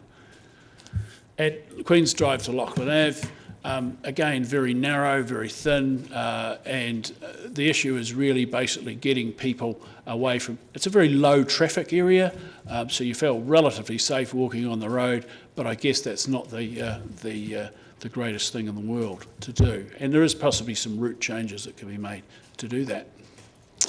And then, of course, we've got Lachlan Ave. Again, a beautiful part of the town belt, but just one of those issues with relation to traffic and getting people across that section of Lachlan Ave on a permanent basis. It's fine when we're running the town belt, we've got 600 people walking through here, we've got marshals to do that, but we want people to do this independently all the time. We'd like visitors and tourists to do this as well, and we'd like to be able to mark the way for that, so we want to make it safe for them as well. And this is a favourite spot of our walkers because this is where the Charles Brash Memorial is, and we had the Robbie Burns Fellow there this year, and members of Charles Brash's literary estate, and they had 600 people come through and have to have a poem, New Zealand poem, read to them at that point to get their stamp so they could carry on. Great captive audience. So the thing about the Town Belt Traverse and what's really worked for it is the age groups. The youngest person we had this year was 3 weeks old, and she was pushed in a pram, obviously, with her mum and dad, until people that are well in their 80s that actually can do this walk successfully, and people can do it with prams, and they do it as a family. And it has been a very successful event, both for the Town Belt, but also for the Amenities Society.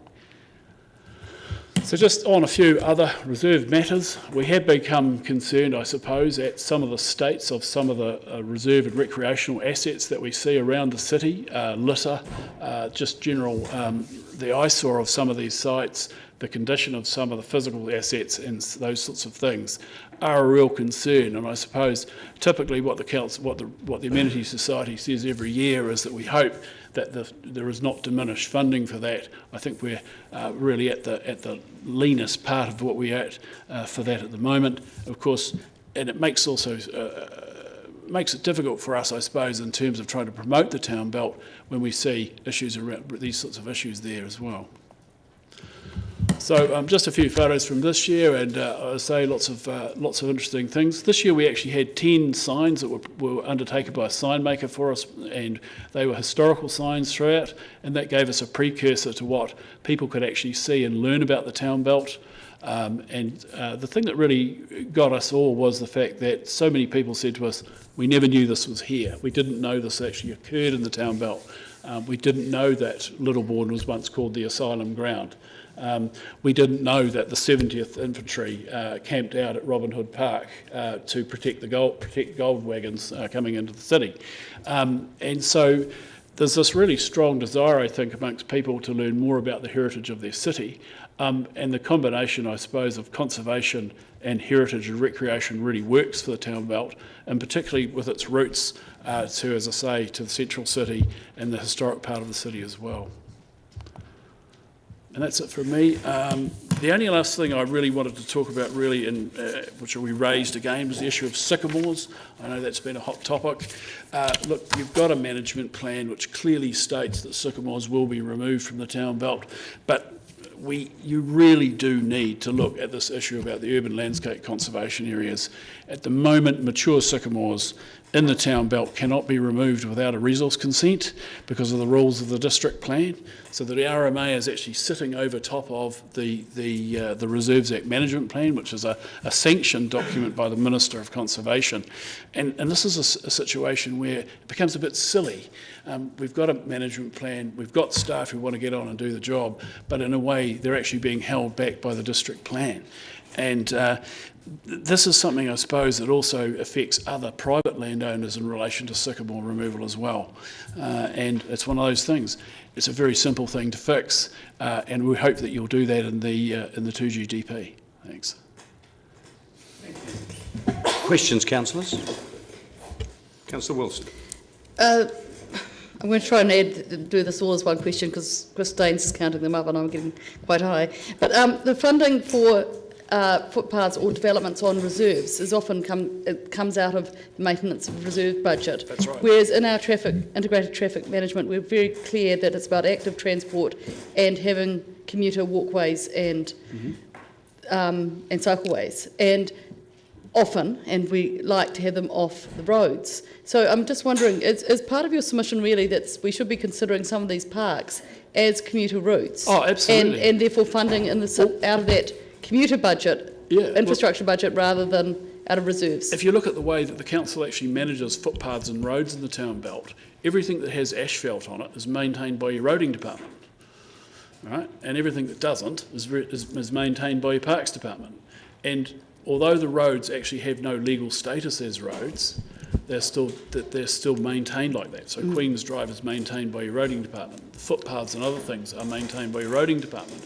And there is actually quite real evidence that we've seen from people that the Town Belt is used as a commuter route for people to get from Murray Hill and the hill suburbs into the city.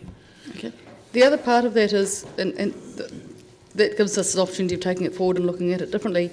You talked about Lachlan Ave, that area which is almost, it's safe to walk on the road, and we've had a suggestion earlier on a bit like we've done with Sharrows, where bikes and cars are expected to go in the same area, that and examples in Paris where people walk on the roads quite regularly and cars. And do you think we should be pushing that with pedestrians as well, that that's an area where we highlight that there's people first, cars can go along there? Are those, that would be your suggestion that you'd be happy with? We're happy to entertain any of those sorts of suggestions, as I say, because, you know, we've got a great air reserve, we've got a fantastic link to the city, we've got the ability to create something that could add value to the city in a whole different sorts of ways. So it's about having an open mind and actually taking those things on and seeing where we go for this. Great.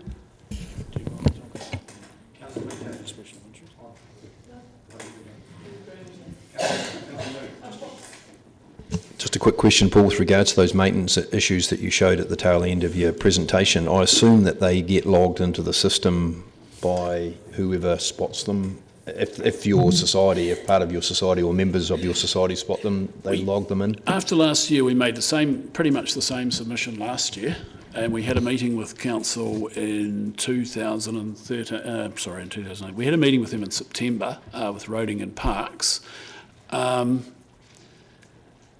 Some of the issues, they got very tangled up with, you know, where their budgets are and what are the priorities and everything else like that, which really didn't answer the questions that we actually had in relation to what the maintenance issues around those sort of things. And so, since that time, we've touched base again certainly with the parks people, and we're waiting to hear back from them in relation to some of the parks issues. But I don't think, to be honest, to be fair to the roading guys, they actually fully got it. They didn't get it, and I think we need to readdress that. The only thing they came back to us with was the possibility that they might make a crossing point at Drivers Road in about 2018. And what we're saying no is actually, if you look at Drivers Road, if you look at Drivers Road, Queen's Drive, Braid Road, the issue there is the fact that this pathway has been in existence for a very long time, but that it's fallen back to a standard where it's no longer reasonable or safe to actually use. And I don't think they picked up on those things, and I'm certainly sure that we're willing to reacquaint them with those issues. Your worship, can I follow that up? Sorry, because my question was really focused on the couple of photos where it showed there was basically litter lying on the ground, or was an old couch and whatever. Those sorts of things just need to be logged into the system. So my question we have done those things, and there has been some, one of the litter in the couch actually comes from Kaituna, the old bowling club, and the council have made moves to clean that up. But the problem we've got is that it's a constantly tagged site, and we do have plans for that site in the future, which we have given to staff, but we are still a little way away from finishing that off. Thanks, congratulations to the Society for both those events. I enjoyed both of them immensely, and especially the extra information that you provided for this year's one. I'm just wondering a couple of questions. One, are you planning a future traverse next year, the year after, or any other time? Are you waiting for all these improvements that you suggested? Well, I guess what we're trying to do with the Traverse is actually show the council and the community that this thing's a goer, that it's actually real. You can actually do this, and it could actually add value to the city. The thing also too about it is that it takes quite a bit of time. You know, Robin is the one who does all the donkey work in terms of the sponsorship and everything else like that. It's not my area of thing. I do all the flash stuff, putting up the signs and designing stuff for webs and stuff like that. But and so it does take a fair bit of our time to do it. We're conscious also too about safety and getting enough people to monitor and everything else. So I think for us, it's probably one of those 1 in every 2 year things. And that's what we've done. The difference too between the first one and the second one was the first one was a summer one, and the second one was an autumn one, and that actually makes a real big difference in the town belt too. Paul, you suggested a package of improvements. I just wondered if you had any. Is the Queen's Drive, Braid Road area the priority? It would. It's one of those things. It's all a priority, but I think to make a big difference to that section, by fixing that section would make a big part of the change to that site, Yeah. along with, as I say, you know, some of the areas like putting in some gravel tracks and one or two of those. I mean, you've walked it, you know what it's like. You know, those sort of things, yeah. So in terms of public uptake for independent walking, you would suggest we shouldn't promote it until we've finished most of those things. Absolutely not. I think you should be promoting the town belt more, because you don't actually promote the town belt at all. Yeah, but I mean for a walk, you know, south to north or north south. Well, we've got it on our website. We throw it out. It's amazing the people. I mean, we've had something like nearly 50,000 visitors to our website over the last, I think, 3 years.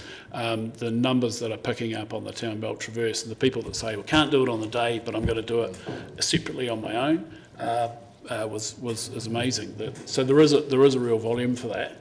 One of the other things that actually came out of the Traverse was so many people said to us, we had 40 dogs on the Town Belt Traverse on the day, 600 people and 40 dogs. And the one thing that people said was, it's very seldom that you can take on an event, take your dog. And people loved that aspect of it. And they were well behaved, everyone had a plastic bag and all that sort of stuff. So yeah, it was good. We can take up another moment of your time. Perhaps you might like to mention the DOC thing. One thing we have done is DOC have a fund at the moment, I think it's 26 million available for conservation recreation projects in New Zealand, and we have made an expression of interest, which is the first stage of that, applying for that, and our expression of interest was to the value of 150,000 specifically for the Town Belt. That included the development of a Town Belt app, so that you could actually do the Town Belt Traverse via your smartphone. It also involved permanent signage using barcode technology as well, with GPS and identification of sites and that sort of stuff. And the last part of that was using heritage-style marker posts and bits and pieces through the Town Belt as well. So we're in the first stage of that. If we get to the second stage, we have to make a more detailed application to that. But I guess that adds weight to the fact that we do need the basic infrastructure there as well at the same time. And we don't think that's insurmountable. So, yeah. Thank you, Paul. All right.